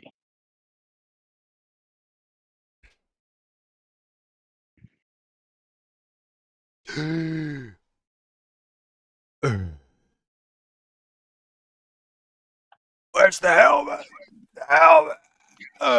It's gone. What the hell was that thing? And why do I have magic again? What is this? It was the helmet. I think it absorbed So, magic. why did the helmet kill you but give me magic? I had a headache. I don't know. What did it say? What did the helmet say? Uh, That's a weird sentence. free me, I believe. So what does it Um, get paid? Yeah, would Sir Lothar know anything about what could be imprisoned in Mundane items or magical items? Arcana, religion, or history. Take your pick. Okay, I think it's going to be a religion. Let me see if I roll well enough.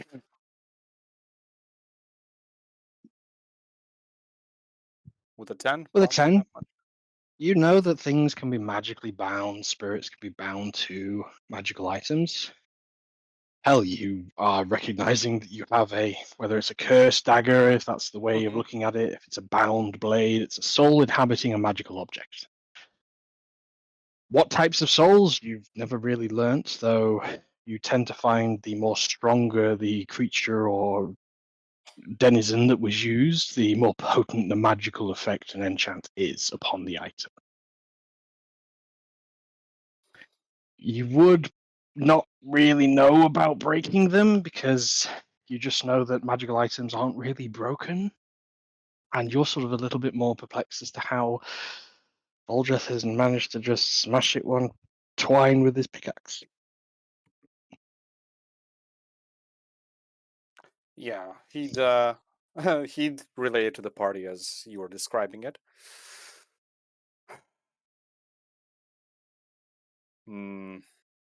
Well, whatever it was, it's better off not bound to some whatever that is, and better off not in the use of goblins and trolls. So I'd say it's a net win, whichever way we see it. Now, Torbran, which part of just take a look? Uh, um, How did you survive as a scout like this? I take a careful looks.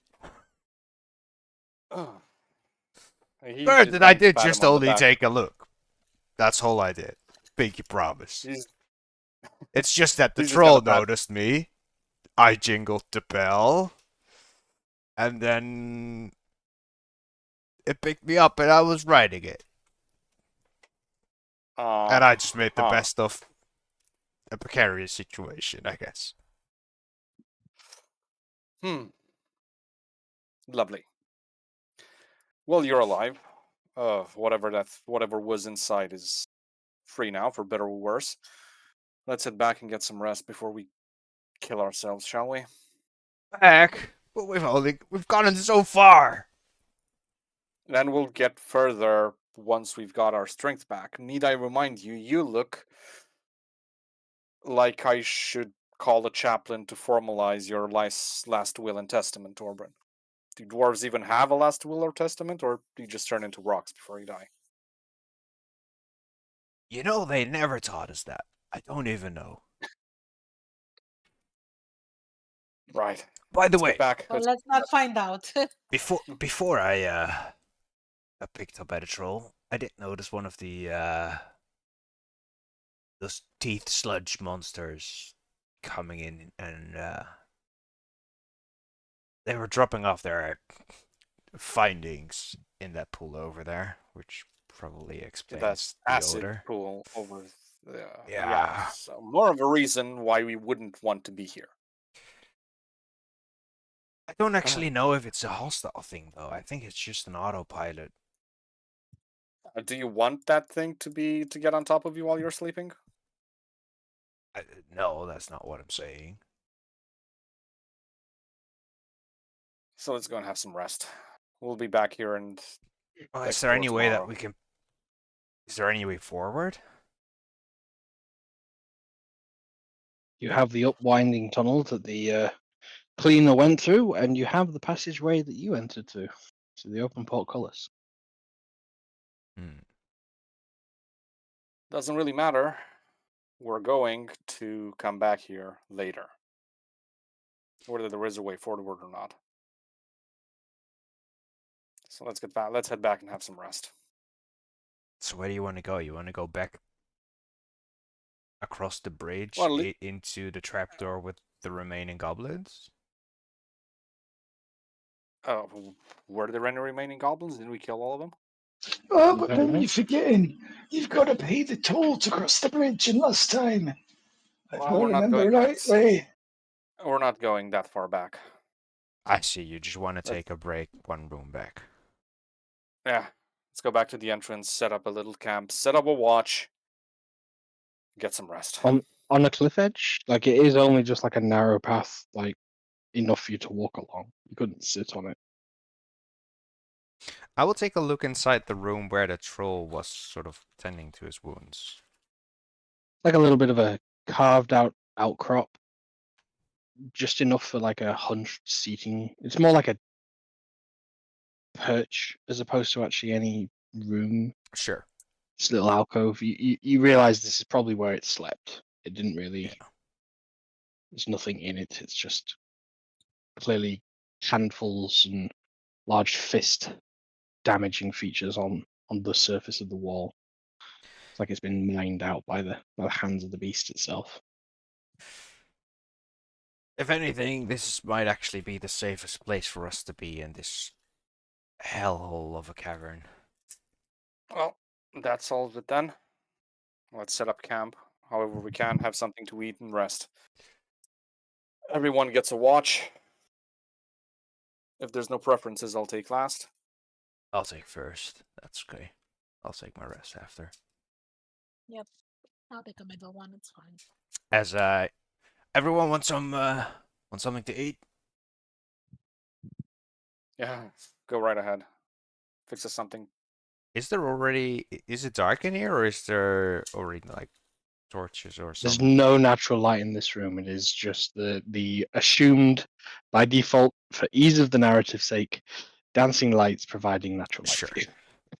Yeah, but I need to be awake for those. They will go out upon Ariel. They'll be awake, and then you'll know when Ariel's asleep. Yep. I will use some of the wood from the boxes that are lying around to attempt to start a fire. But before I do that, you mentioned boxes with golden items and armor. I did. What would we find in there? Investigation roll, you impatient little dwarf. Investigation 11. Nothing. Nothing. Nada. Nothing. I hear you. Nada. You find a similar looking chest to the one you found up in the storage room. Seems So to be where is it? sealed. Is it in the middle of the sludge? No. So off on it, you're in a large. Imagine like just an indoor cave, right? And you have got on one of the sides of the wall, about 5-6 feet up off the floor, is this alcove where the troll has carved out. That is where Torbrun is suggesting people sleep. Mm-hmm.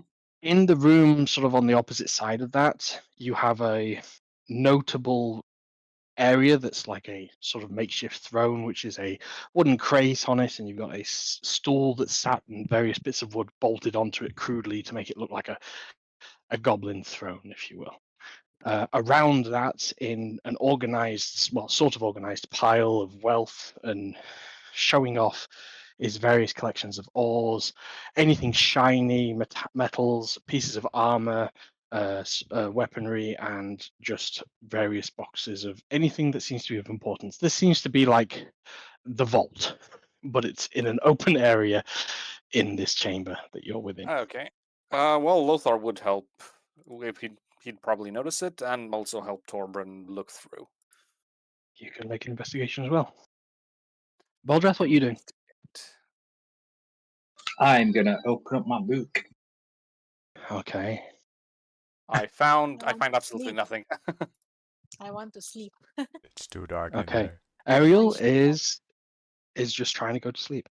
Boldreth, the chapter you turn to is entitled "Strangers in the Night." Oh.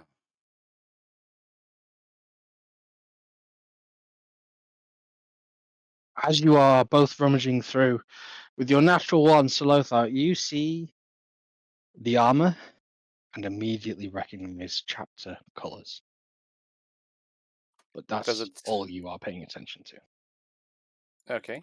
Does it look like the armor that an officer would wear, or just a regular There's knight one. of the order? It looks like there's one officer, and the rest seem to be knightly ornaments. Okay. You would probably speculate a single, maybe lance. Not lance. Which probably you're thinking one officer, two sub officers, and maybe a dozen men Okay. in total. Yes. What you would recognize as a detachment sent to go and deal with something. Yeah, it clicks. He's going to pack away the officer's armor. Okay. Add officer's armor to your inventory. It's just a simple.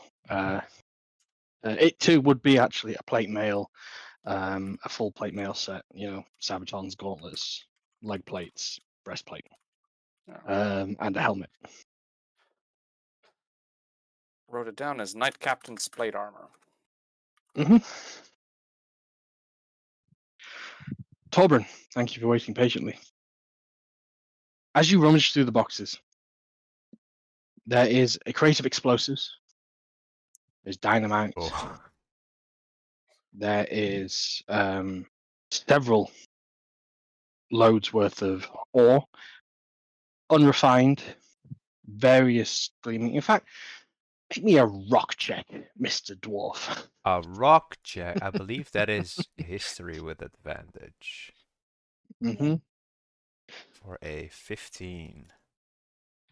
There's not a lot, but there be gold in that ore.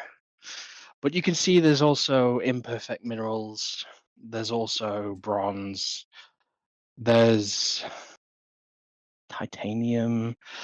There's a whole cacophony here of anything that's shiny, but also very practical metals that, if refined, might be worth a pretty penny. But the biggest weakness in this state is they're all incredibly dense and heavy.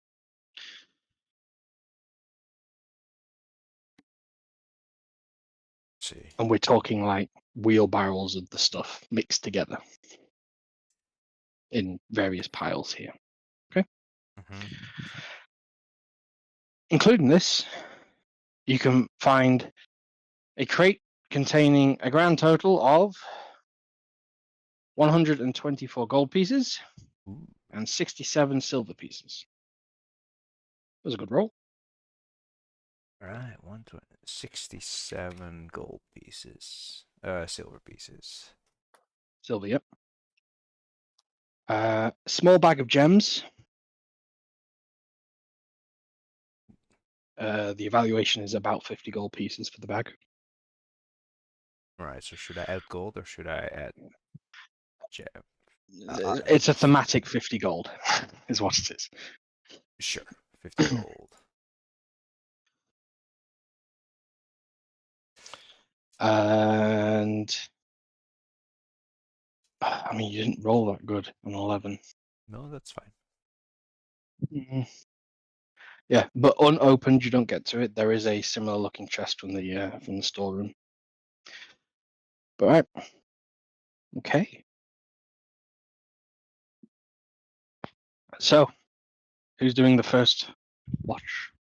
I'll take the first watch. And I'll use some of the wood from all the boxes and the throne and whatever I can find to make a small fire to warm up some cans of beans in my pan. Okay. Or canned rations. As everybody else finally gets some sleep, not a moment too soon, because had you started cooking with them still being conscious, you probably wouldn't have let them sleep, because their smell of stench finally being surpassed in this room by freshly cooked beans. Whilst you enjoy this succulent meal that you've prepared, I would like you to roll a perception check, please. Perception. A 9. Ominous. Describe to me the taste and texture and how Torbran is feeling. in this moment? A little on edge after getting really close to meeting his end. Looking over at the remains of the troll, getting slight chills along his back, and very tense with the potential return of the cleaners that, seemingly harmless, are also kind of unpredictable. But otherwise, he is satisfied to be enjoying the warmth of a small fire and food in his belly.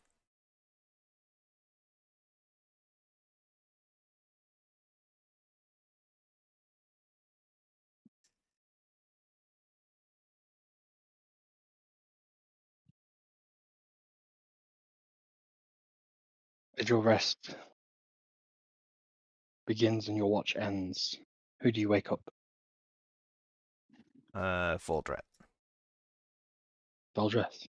And I will hand him a can of beans or whatever is Oh, inside. The fire's still up. oh, those beans look so good.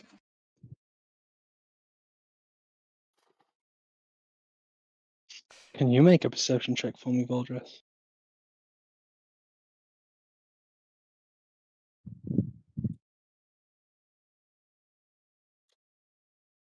An 18. Almost like clockwork. Just a moment or two after Torbrun starts snoring, you hear the rummaging, the mound of mass teeth enters the room, vomits into the pool a collection of items. As it then does a sweep around the room, you watch as it slowly consumes the remains of the troll. And it begins a sweep of the room. But fortunately, as you are all in that elevated alcove, it heads right below you. This lanky, gangling mass spreading out, constantly writhing, rotating, and the teeth just gnashing, leaving a thick stain behind itself.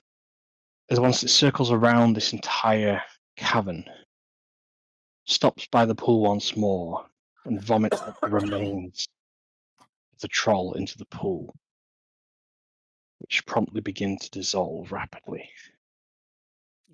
before heading its way back up the chamber.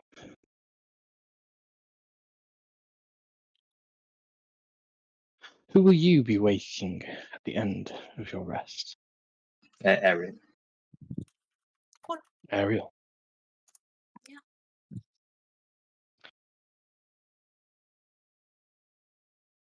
You receive a voice in your head, Ariel. Okay. It's time to report in. You're several days behind. What's the news? Um. Yeah. She'll respond that like, do I recognize the person who's sent the message? Oh, you would know who this is, yes. Okay. She'll say that she's currently on a quest for the Black Rose, along with the party, and that she'll be back as soon as possible. Okay. Can you make a perception check for me, please? Perception. Bum, bum, bum, bum.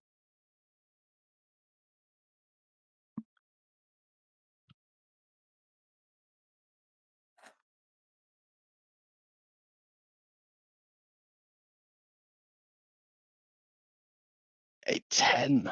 Okay. And who do you wake up for a long rest? Who was left? I think Sir Lothar. He said he'd do it in the beginning. Yes. Well, you Yeah, can wake anyone up. It's up to you. Yeah, I'll wake up Sir Lothar. Okay. All of you can now mark off a long rest. We're alive. Yay! Yay.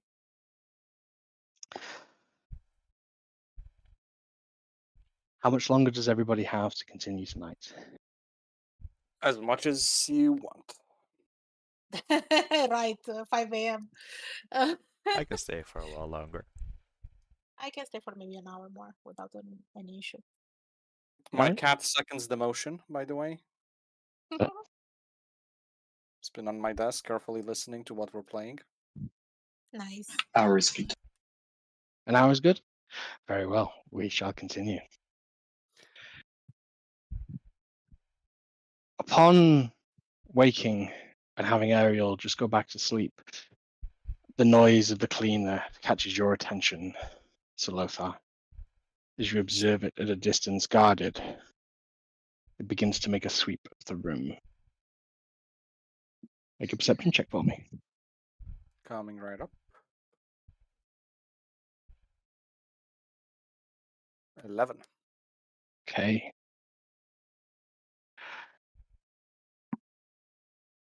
As it passes below you, just a writhing mass. As you realize something has changed. The smell in this room has dropped its sort of manure-like smell and now is just filled with that hot acid, that gone-off egg smell. That sulfur. Well, that's what you think those fancy mages used to call it. But then this creature just makes its way back up the tunnel. What do you do with your morning routine in this cave before rousing the rest of your troop? The usual. Prayer, tending to my weapons, and seeing whether there's any hidden pockets in the Knight Captain's armor that I just picked up. There won't be, unfortunately. Okay. He was going to check anyway. Mhm. And can I go and have another look at the pile of loot to see if there's anything else that looks like it might belong to the Order of If the you tell me Gauntlet? what you're looking specifically for. Anything with a gauntlet symbol on it. Sword. Okay, so you would Uh, recognize the chest from the storeroom. It's almost like it's either the same one or it's a sister chest. As you see that is itself locked, do you want to just try and brute force it open, or do you want to try and lockpick it in? I would have no idea how to lockpick. I'll wait for my companions to wake up, see whether any of them has any knowledge on how to do it. Nope. Torbert, can you lockpick? I don't. Do I have? I have thieves' tools. Yes. So Sure. I'm going to go to. Oh, wake Torbern up. Come on, help me out with something. Sure. What? He's going to lead him to the pile of stuff. Showing the You chest. pesky humans always. No, just wait. I'm going to make you cook after you're done with this. Yeah, Says, yeah. laughing good-humoredly. It's the only good thing you've said so far. Let's see. Sleight of hand. 20. That's good enough. With an awkward jig and a little twist, you just hear the bolt move and the pin slides open. And I'm going to grab Torbern by the shoulder and have him have a look with me inside as I open the chest. I thought I was supposed to make All right. breakfast. Suppose you make Have a a look. dexterity saving throw, please, as you open the lid. Oh no. +3. 22. Any So of you it's roll 20. underneath an 18, Nope, 20. you're fine. A huge black like powder secretes out of the chest. You clamber yourself back quickly, like a black paint bomb, just in smoke, plumes out and lingers for a moment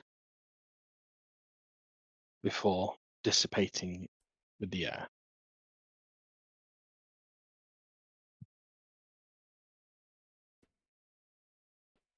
Oh, so what's inside?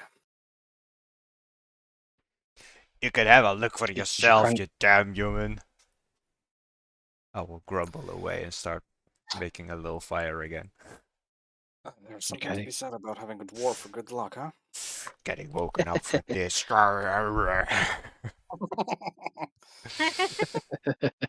Grumble, grumble, dwarf, grumble, grumble, grumble. They call them old grumblers for a reason. And as you lift the lid, you find inside a sealed letter correspondence with Mark of the chapter gauntlet. Mm-hmm. You find a bag of coins, and you find several maps. You realize these are maps of Southwark. These are plans of attack.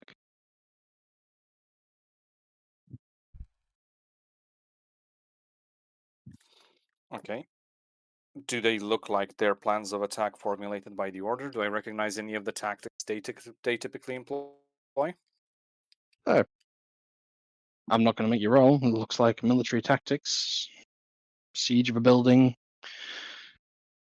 some kind of light incursion is what it's planned for. Okay. Almost as you're looking through, it's sort of like 3 or 4 different layers of parchment, and you realize this is 3 or 4 different layers, and they're all focused predominantly on not just the external city walls, but also the large manor house to which. Did you follow? No, you went to the chapter house, didn't you? Who followed Bruce? Who stalked Bruce? I'm guessing it's Torbrand. Yes. I follow Bruce. Yes. Okay. Well, you would not recognize this building as you've not been there yet. It's a But I large would manor show house I would show Torbrand the plans because he's also a former army person. to which you would recognize is probably the manor house that Bruce said the Black Rose is operating out of as its headquarters. Huh. The thing of note is there are 2 floors to this. There's the ground floor, or at least where the buildings are being denoted, and then under it there's a sewer network. And the plans seem to be related to each other. They are encrypted that you don't immediately translate, but this is very typical order stuff. Okay. You would know you would need a cipher as to what Mhm. particular chapter or verse of parchment. You're uncertain, but you would be able to decipher this if you did have the key. Okay. That's it. Roll an investigation. Okay. Investigation coming right up. With an 8. With an 8, I'll be nice. I'll be lenient. In the roof of this box, there are 2 holes, but that's all you find. 2 holes that are very thin, narrow, look like some kind of key would go in, Mm, but they're not key shaped. okay. They're just circular. I see. So there's a hidden compartment of some kind. Probably. Okay. He's gonna read the letter.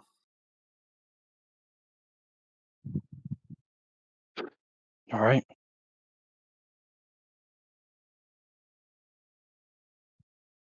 And to not spend the next hour going Okay. through the deep lore. It is surmised as an instruction to a specific captain, if you would like to provide me the name. Okay. Is it somebody I know? Somebody from his past? It's someone who would be instructed to go and recover the chapter of Southwatch and punish the Black Rose and bring them to heel.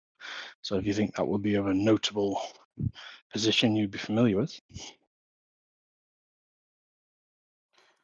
But they're only Oh. been given a dozen men and 2 subordinates, in addition to themselves, so 15 total. Let's call him Knight Captain Alistair. Okay. 15 men. Well, he is the 15th. Yeah. Huh. Must have had quite a confidence in you. It's just instructions.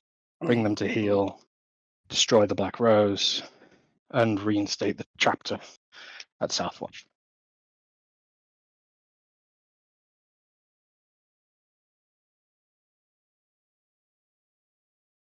Yep. Okay.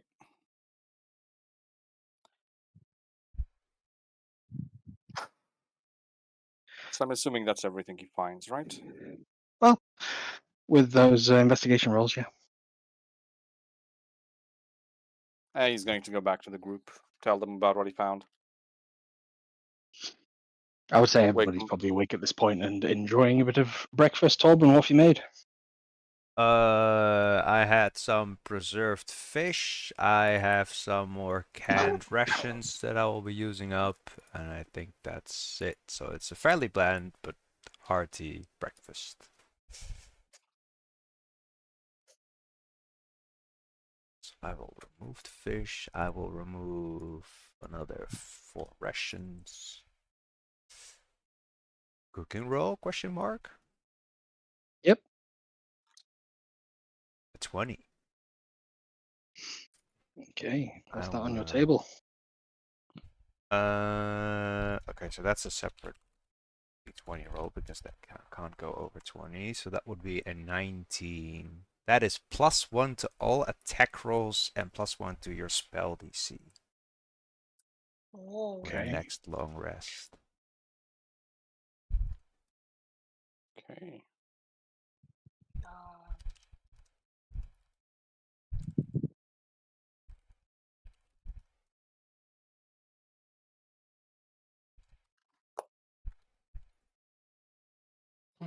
All right.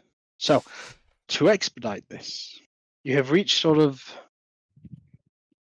the depth and, you know, you complete the dungeon. It's entirely up to you as to which path you want to take. Do you want to go back via the Riddler, or do you want to try and sneak past the cleaners on the way out?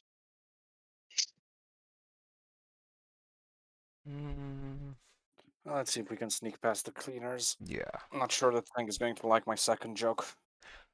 Before we go, I might actually have 2 things that I want to check while we're taking taking our time here. I found Yes, 2 parchment containers. I think that's 2 sessions ago. It was in the chest before the trapdoor. I haven't had did. time to open them yet.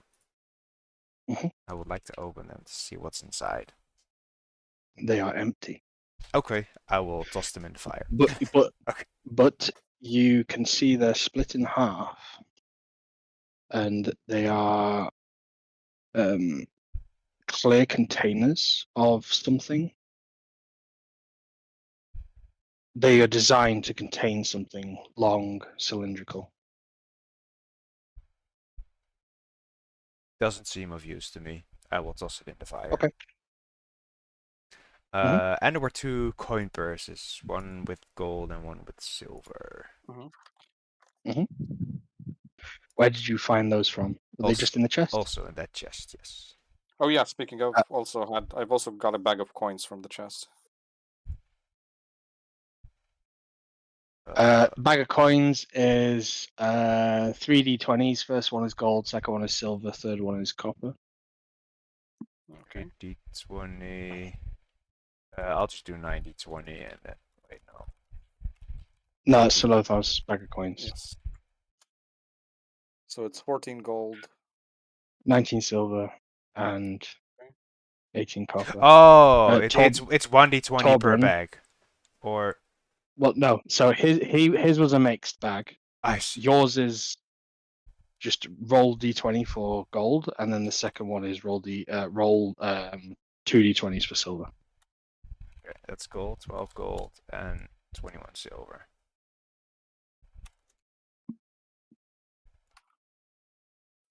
That's just how I do wallets. Yeah, no, basically. that's Mhm. perfect. Alright, that's that sorted. Past the cleaners, we shall attempt to go. I will Okay. leave the bell behind. Do you throw it in the pool?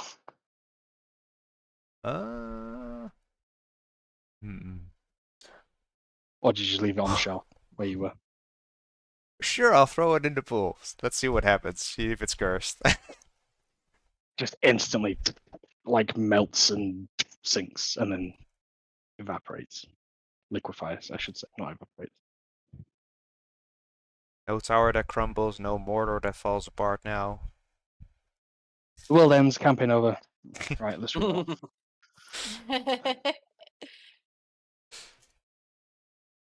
Alright, up we go. Stealth rolls from the party, please, everybody. If you are in the new plate armor, that is a disadvantage. Yep.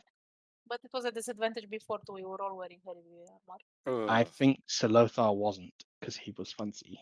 Yeah, I got Sir Lothar's old part of his old armor, so I no longer have heavy armor. All right. So Sir Lothar, is that a 2? Yeah, Plus that is 3? very much a 2. Oh, it's not. It's not saving throw. It's just 2. Wait, hang on. Is your aura 2 ability checks or is it saving throws or Saving both? throws only. No, just saving throws. Okay. 2, 13, 17, and 4, if I'm correct. Yes. Yes.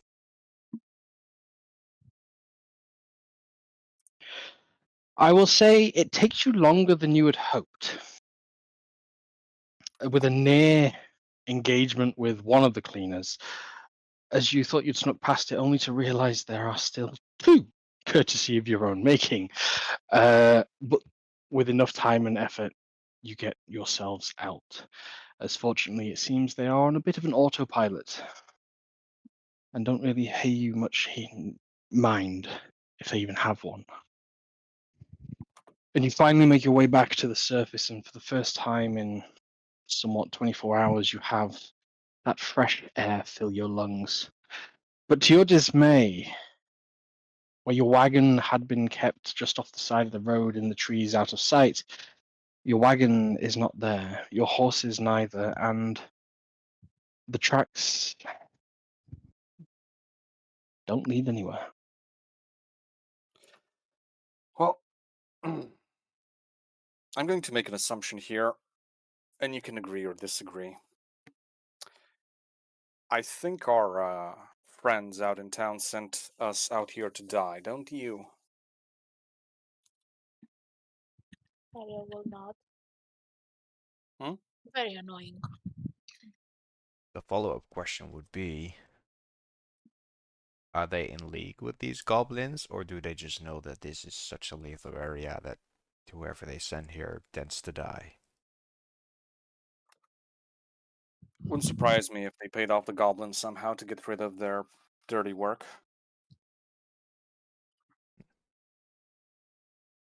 But By the they way, got rid of an. that knife of yours, Mm-hmm. It talks. I'm From what- aware. Would it want to be set free too? Didn't say anything about it. Just said that it's been serving the order one way or another for quite a while. Nothing about wanting to have its home crushed. That's what you're asking. I just making sure. I'll ask it next time I pull it out. Either way, I guess we're walking. and I advise heavily against going back to Southwatch at this point. What about the captains? Yeah. if we do go back, after exploring this place, pretty sure the Rose is going to know that we stumbled upon, at least a couple of things that we haven't seen. The captains are safer if they think we're gone. And we didn't get to talk to them. If we do go back, it also paints a target on the captain's backs. We can try to sneak back to the ship at night. And then what? We wait for the captains. They're And bound then what? The we captains that can't pay the crew, half of the crew having been freshly recruited by the Rose, might I add. last I remembered, Voldred is capable of flying the damn thing. Alright, take some time, love. The thing, which is probably completely occupied by the Rose, by the way. So what do you Which, propose? as much as we head north, find a bastion of the Gauntlet, tell them what transpired, come back south with an army of knights, or a detachment of lights, or a demi-lance at least, something. And what makes you think Does that the everyone in the next party think of that? town up isn't in the same precarious situation as Southwatch? We just keep going until we find a bastion. The next town up won't know where we are, who we are. Southwatch will. True. Mhm.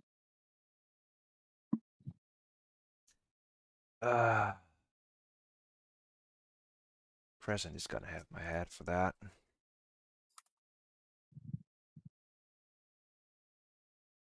Crescent is going to be safer without us in Southwatch for now. Or at least safer than she would be if we go back and interact with them again. I don't want to give ruthless people the chance to even entertain the thought that we might have told them something. As it is, we're just an uncomfortable bunch of people that they got rid of.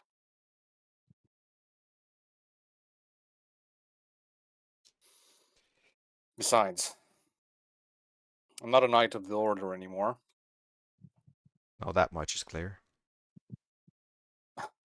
But you're the only chance of some semblance of proper civilization that my homeland has. I And they just need to think know what. it's weird to abandon our allies, or to at least to postpone meeting our allies for such a long time.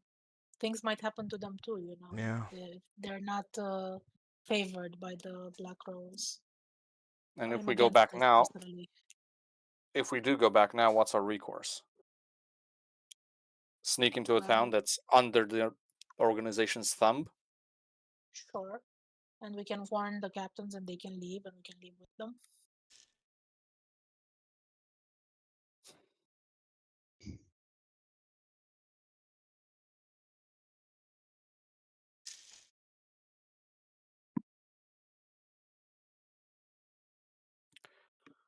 Well, it's up to you. I've said my piece. I've got no recourse to force you to do anything. You decide. We'll see which way this goes. Show me those maps of yours, Lothar.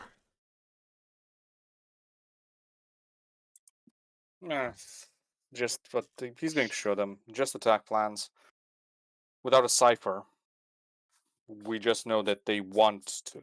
They plan to attack it, not Do the necessarily maps how. indicate any sort of side entrances or What, into sewage town? or anything into Southwatch that might give us that might get us in without being noticed? We might get in without being noticed, but getting to the chapel, seeing the captains, which are probably under watch right now, and getting them out, that's an entirely different story, without getting noticed. Why would the chapel be under watch? They didn't bother to go there previously. It's not like they're expecting us to return anyway. If anything, we have them at What a if- at an advantage. Oh, what if they are? Then we'll figure it out. Like I said, as far as I'm concerned, it's a bad idea.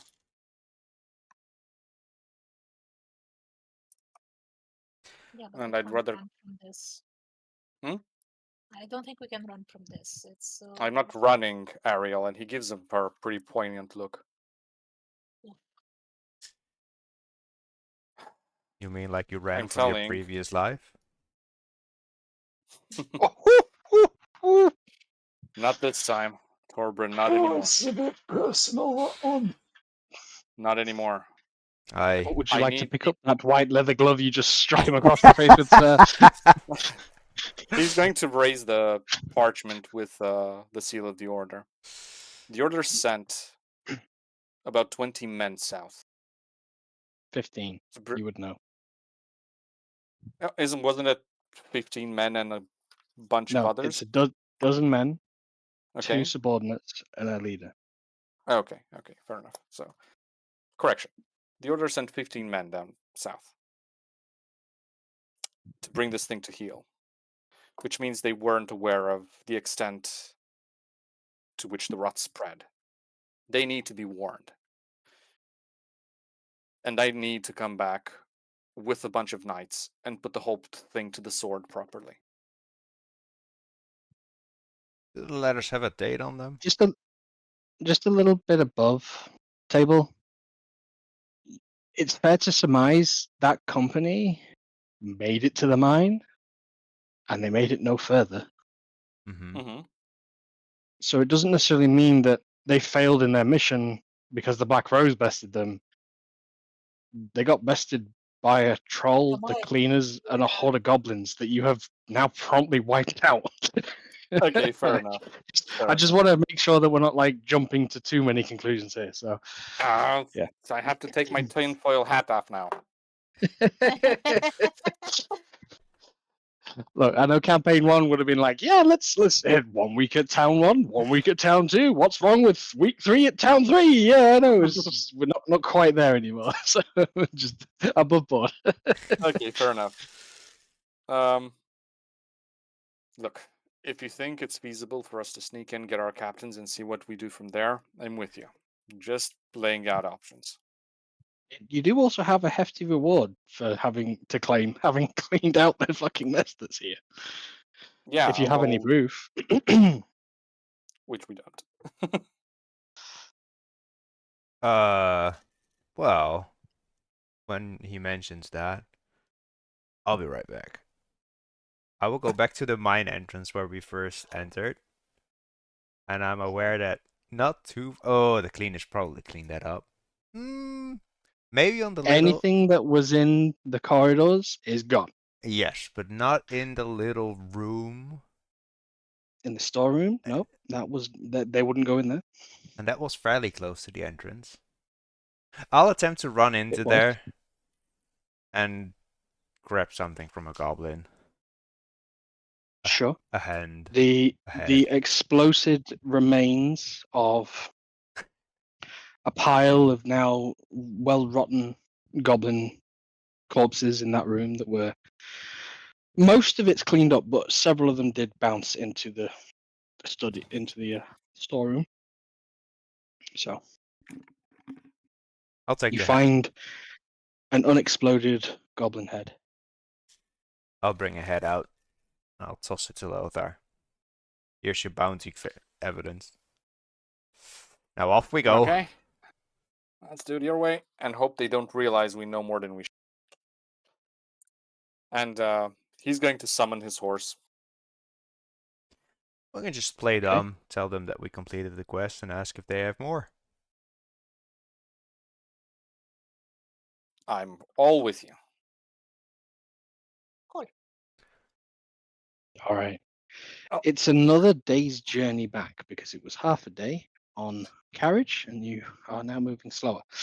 So, do you want to march on through up to darkness, assuming you've got up early to get to this point? Sure. Or do you want to have a break on your journey? I say we just push through it. Yeah. Okay, I'm just going to roll if you find an encounter here. Narratively, I don't want you to. When you don't. Okay, cool. So, nightfall. And as you crest over the last slight hill in this long jaunt, one that was just a little bit further as the two dwarves lagging behind, natural born sprinters, not built for long distance, something, Paulbrun mutters. And yet, coming into view, silhouetted against the rising moon, is the city walls of Southwark. And even in this well-lit evening, well-lit night sky, you can see there's the gates are manned in the northern exit, or that you are now approaching. There's various lanterns, town patrol making its expected route up and down the walls at night. As you approach the gates, you're stopped by two guards, both from the inside, who just ask, what's your purpose here at such a late hour? Returning with a contract for the gentleman at the Black Rose, and he's going to pull out the goblin head out of a bag. We marched through the night. We'd like to cash it in, get some sleep. Very well, very well. Make a persuasion roll with advantage. Coming right up. 13. 13 is good enough. Townsman doesn't really want to give too much of a shit. So, you guys are let in. Where do you go within Southwark? As it is You know, nighttime. Are we You know the gonna way to the just manor. really quickly above table? Are we gonna play for another half hour-ish? Was that the plan? Yeah. Can I take a? Or until we hit the ideal stopping point, whatever narrative comes up, because we're about to hit the fork in the road that you're about to tell me. Is that like 5 minutes away, or is Well, it it tells wherever you guys are going now, there's going to be an opportunity. So okay? Otherwise, I might take a 5-minute break real quick. if we need 5-minute breaks, then we can. That will But give us about 15 minutes to the other end of it. Let's continue for another 15 minutes. That's fine. I doubt to run all the way up to the hour. I'm not intending to. Okay, So that's fine. all right. So where is the party heading? Think we can find anyone at the manor to cash this in as soon as possible? It's worth a try. Yeah, might as well. And then we can go to the chapel. I'm assuming the chaplain doesn't go to sleep this early. Check on our captains. Then get some rest. Then be on the move tomorrow. Yeah. Mm-hmm. Let's see. Let's see what it Sounds like a brings. plan. Did we even know what the reward was?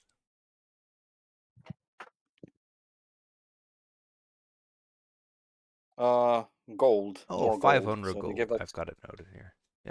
Yeah, they gave us 500 up front, and then promised another 500 once we're done. Oh. I believe it was 500 gold a head. Mhm. Wait, per head we bring back? Oh no, 500 gold for each? Mm-hmm. Okay. Was that Nice. Hence, lending credence to the that's a lot of fucking money for just a party to go into a mine. Yep. Lending credence to your argument of they didn't expect you back. Onwards we go. To the manor. As you make your way through the city, it's fairly quiet, as expected. The manor is surprisingly well lit. There are guards posted all about. As you approach one and state your business, which we can skip through, they begin to lead you up to the main doorway. You recognize a couple of faces. Looks like the ship's crew has now become part of the Manor Guard in places. As you enter in the large wooden oak doors with a large golden lion knocker, you enter into a very grandiose ballroom entrance. Large dangling chandeliers, a double twisting spiral staircase before you, leading to a second floor back upon directly above you. Large double doors left and right of you, and a large antechamber directly ahead of you, opening out into some internal quad garden in the structure of this building. Coming down the stairs, you see, in a regal gown upon his shoulders, Bruce, with a spring in his step, chomping on some kind of leg of meat. Looks like he's a little bit merry at the moment. Sort of stops in his tracks, seeing your troop as one of the handlers steps up and whispers something in his ear. He then takes a moment and comes down the stairs and extends both his arms wide before saying, "Well, I take it was a success then, You had a Lothar." bad case of goblins infesting your territories. "I see. All Don't think we- disposed of?" If you know how it is with goblins, you can only dispose of the ones you see. We definitely put a dent in their numbers, though. Great, great. Are they completely wiped out, or did you leave any alive? Well, we killed everything we saw. I see. He's You know, scratching his you know beard. those little bastards and how good they are at hiding. Twiddles his mustache. Better than you know.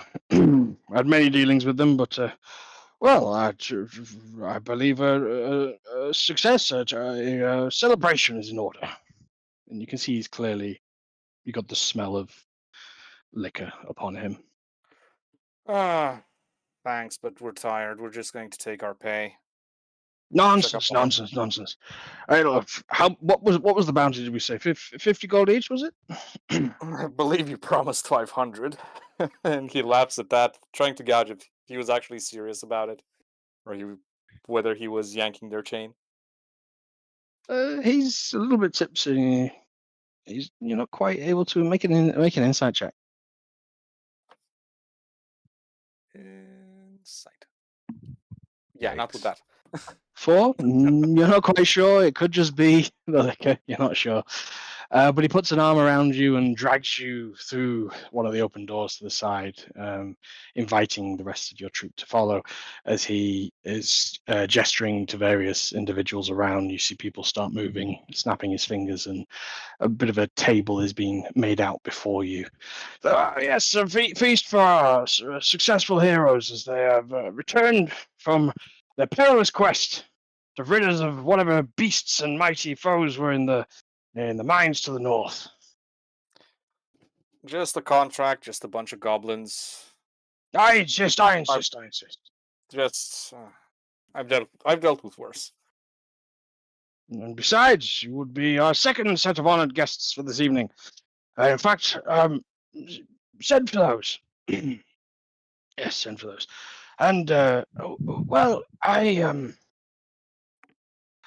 would actually, yes, you, and he points to Ariel, and he says, would you perhaps join me? I have a little bit of a question I think you might be able to help me with.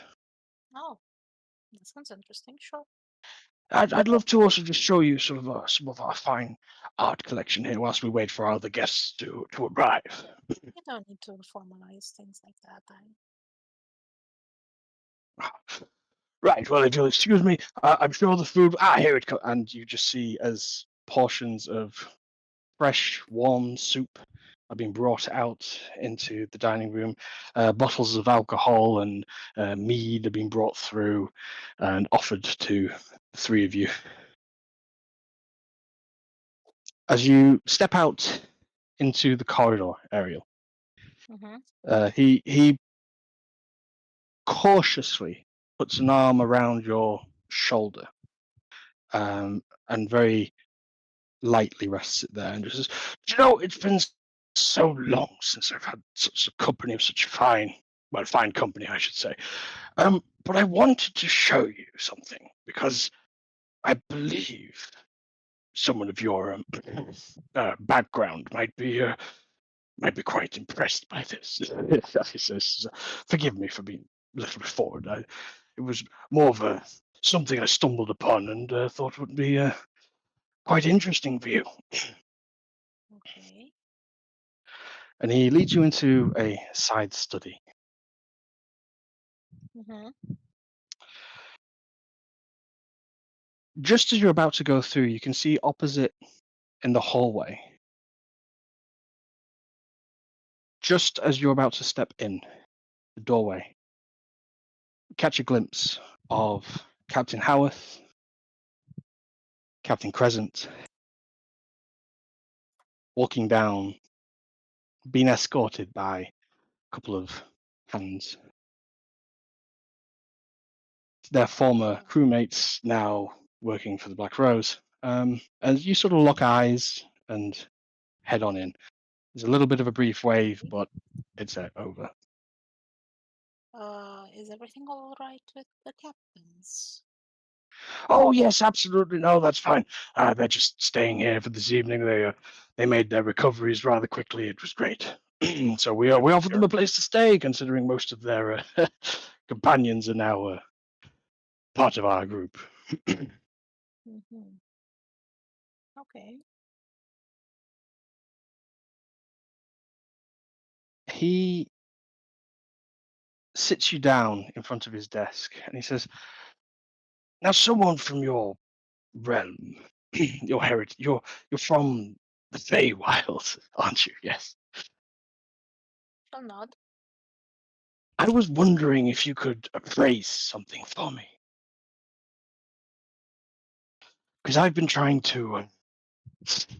And he takes a big swig of something. He said, "What recent business opportunities seem to have fallen through, and we're trying to offload something that is of extreme wealth to the right person." And he opens a drawer and pulls out a chest, unlocks the chest. As he lifts the lid, a very recognizable green glow fills the room. As in front of you is something you've already previously seen, a large block of residium.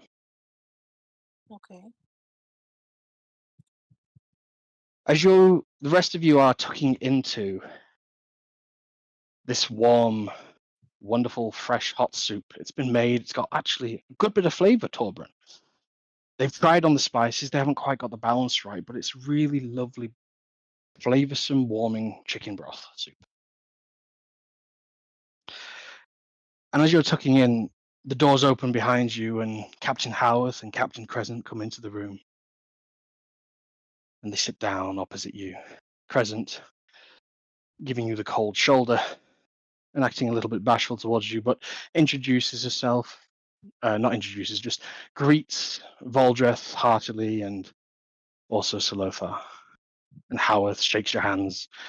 "We heard so much. You decided to take upon yourself like the self-righteous quest," says Howarth. And Crescent says, "No doubt there was a pretty penny in it if you decided to risk your neck," looking at Torbrun. I didn't have much of a choice. You know how it goes. And I look over at Lothar. I see. Ariel's doing really well. She's recovered quick.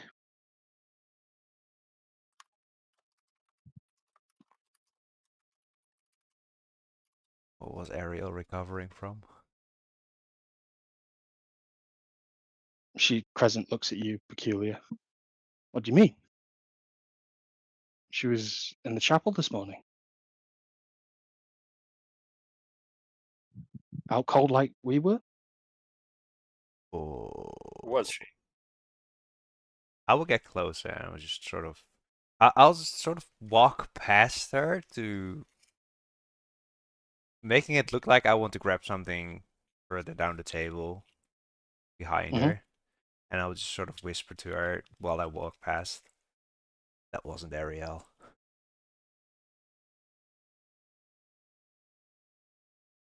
She looks at you and says, I just saw her going into the study with Bruce.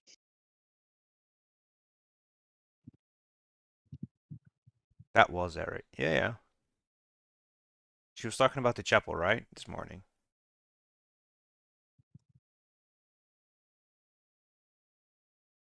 Yeah. Yeah.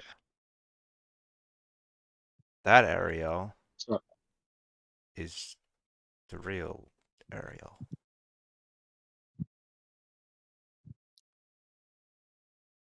Whoever you saw this morning, not so much. Howarth, listening in on this conversation, says, so you're saying Ariel was not in the chapter this morning That is at the church? correct. Ariel has been with us the entire time. All day? All day. And what about yesterday? Including yesterday. And the day before, I think. Well, that's interesting because Howarth is discreetly drawing a weapon. As Crescent, you hear a cocking of a flintlock pistol under her garment. She says, they found Ariel in one of the storage rooms on the ship yesterday evening.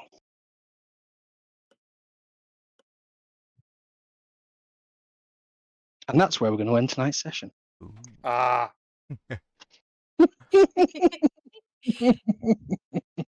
Regs.